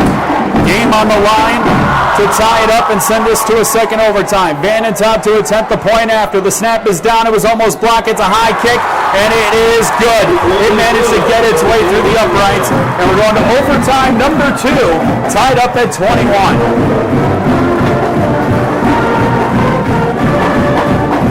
You just never know sometimes with those point afters, and Brandon Valley, Jason came within, it looked like inches of potentially blocking it. Yeah, and I think Lincoln came close on Brandon Valley's extra point also. I'm trying to remember here in my head if in the second overtime they have to go for 2. For some reason, I think it's either the second or the third overtime where they don't get the extra point anymore. They have to go for 2. 21-21. Sioux Falls Lincoln will be on overtime. They will be on offense first to start the second overtime. And they don't do another coin toss or anything. So Lincoln's offense, who just came up with that touchdown, will return to the field. First down and 10 from the 10-yard line. First and goal, you should technically call it, as they will bring out the entire unit again. It was Tommy Thompson to Hunter Merkley. Are in the middle of the field for the overtime touchdown. We're tied up at 21. First and goal from the 10-yard line. Thompson brings Merkley over from left to right. Awaits the snap, gets it from the 15, Goes with the option play. Tucks, runs to the 5, cuts down, turns around, spin move into the end zone. Wow, great run by Thompson there on the option play. Tommy Thompson, the sophomore quarterback, spins his way into the end zone, and now Lincoln will have an opportunity for a point after to extend the lead to 7. Boy, this sophomore is just kind of, almost like he's coming out here, making a statement to everybody, letting them know. And we've seen him make some amazing throws. And that time on the option, he keeps it. It just shows that he's got some strength. He laid down, put his shoulder down, and he laid out a defender. There's some personnel issue here for Sioux Falls Lincoln. They're looking for the kicking tee. Nobody can find the kicking tee. Nobody has the tee. Each team does have a timeout, mind you. But the play clock's going to run down to 0. There was a player on the sideline holding the kicking tee. So this becomes big now because the point after is moved back 5 yards. And on the last kick from Wyatt Vandetop here in overtime, I don't know if it would have gone through from this distance just because it was right off the tip of his foot, it looked like, straight up in the air. Makes it a 25-yard point after attempt. Vandetop to attempt it. Awaits the hold from Eisenbrun. He gets it cleanly. The kick is up, and the kick is good. No issues for Wyatt Vandetop. It's 28-21 Lincoln. Wow. I'm looking at the sideline right now, and the poor kid who was holding the kicking tee the whole time, the whole sideline was looking for it. The coaches are loving it. They're loving him up a little bit, but you can just see out a little bit. Sideline. Every coach, you can hear him yelling, "Where's the tee?" Kid had it in his hand the entire time. That's the moment as a teacher when you ask the class for somebody to answer the question, and the one kid is sitting there going, "Don't call on me. Please don't call on me." Yeah. Brandon Valley takes over, needing a touchdown and a point after. Trailing 28-21, overtime number 2. The defense for Lincoln has come up with 3 turnovers. We'll see if they can come up with another. Running to the far outside, cuts the hash marks, trying to dive his way down towards the goal line, but stops shy at about the 2 is Steffel. Boy, Hackett just missed, would have been a 4-yard tackle in the backfield.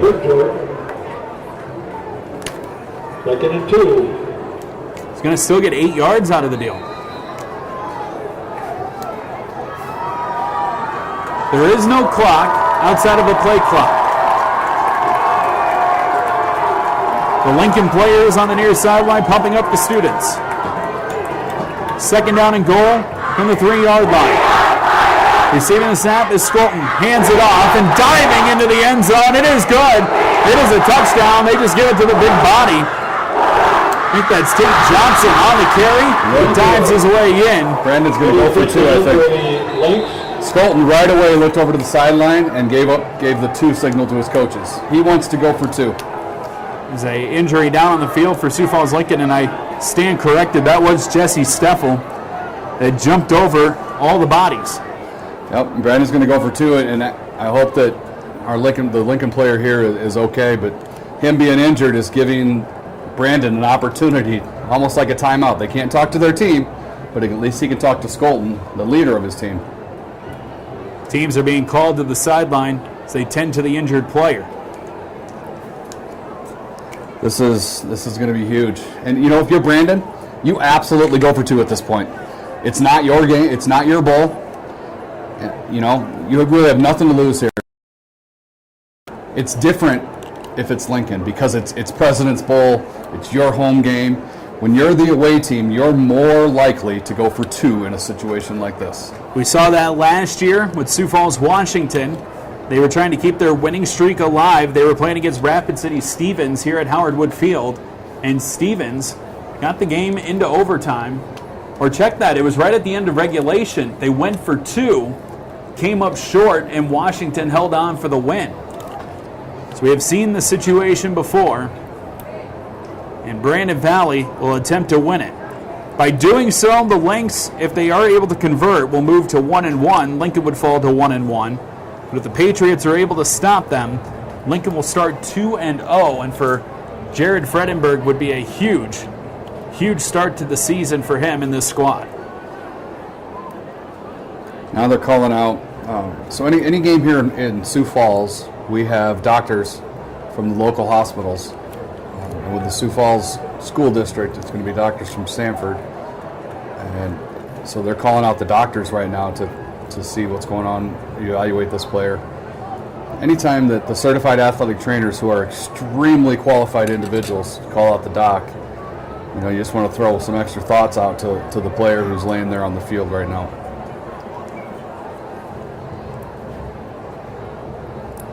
Injury timeout. Stops play with the game on the line coming up in a mere moment. This game has just been back and forth for the most part as Sioux Falls Lincoln, they opened up right away. Touchdown drive, Tommy Thompson to Zach Hansen. And went for their first touchdown. Then it was Jesse Steffel. His first touchdown rush of the game went for 11 yards in the first quarter, tied it up at 7. And then it was Brandon Valley who struck back right away. Carter Olthoff went for 67 yards on the touchdown reception, right down the middle of the field from Thomas Skolton. Sioux Falls Lincoln answered back. Terrell Eisenbraun had a 67-yard play that set up what was another touchdown to Zach Hansen. It was his second touchdown. And that tied it up at 14. In overtime, both teams, went down the field for the 10 yards and the touchdown to the point after, and now Lincoln on the second overtime opened it up for a touchdown for them. The player being helped off the field for Sioux Falls Lincoln, Jacob Murphy. And he has had himself quite the game for the Lincoln Patriots on that defensive line. You like to see him be able to walk off the field like this. He's being assisted, but he's up, and they're helping him to the sideline. That's always a positive. The team's back out onto the field. 2-point conversion opportunity for Brandon Valley. It's win or lose. Skolton goes under center, takes the snap, fakes it, goes to the end zone, has an open receiver, caught, it's converted, and the Lynx win it. Brandon Valley steals one here at President's Bowl. Wide open on the far side in the end zone, Carter Olthoff, and the Brandon Valley Lynx will win the game 29-28. Wow, great play call by Coach Garrow. Play action in the backfield, roll out, single receiver route out there, wide open all by himself because the defensive back kind of bit on the play action. A perfect play call, as Jason just said, in what was a great game. And we mentioned before there was 2 other overtime games that took place here at President's Bowl dating back since 1992. The prior 2 ended with a 1-point victory. The third one does the exact same. Your final score, it is Brandon Valley 29, Sioux Falls Lincoln 28. Brandon Valley moves to 1-1. Sioux Falls Lincoln falls to 1-1. Our post-game report is on the way next. Plus, we'll get you situated and set up for our nightcap featuring Sioux Falls, Washington, and Sioux Falls, Roosevelt. All of that and more coming up with our post-game show after this, as you're listening to coverage of the 2018 President's Bowl on ESPN 99.1.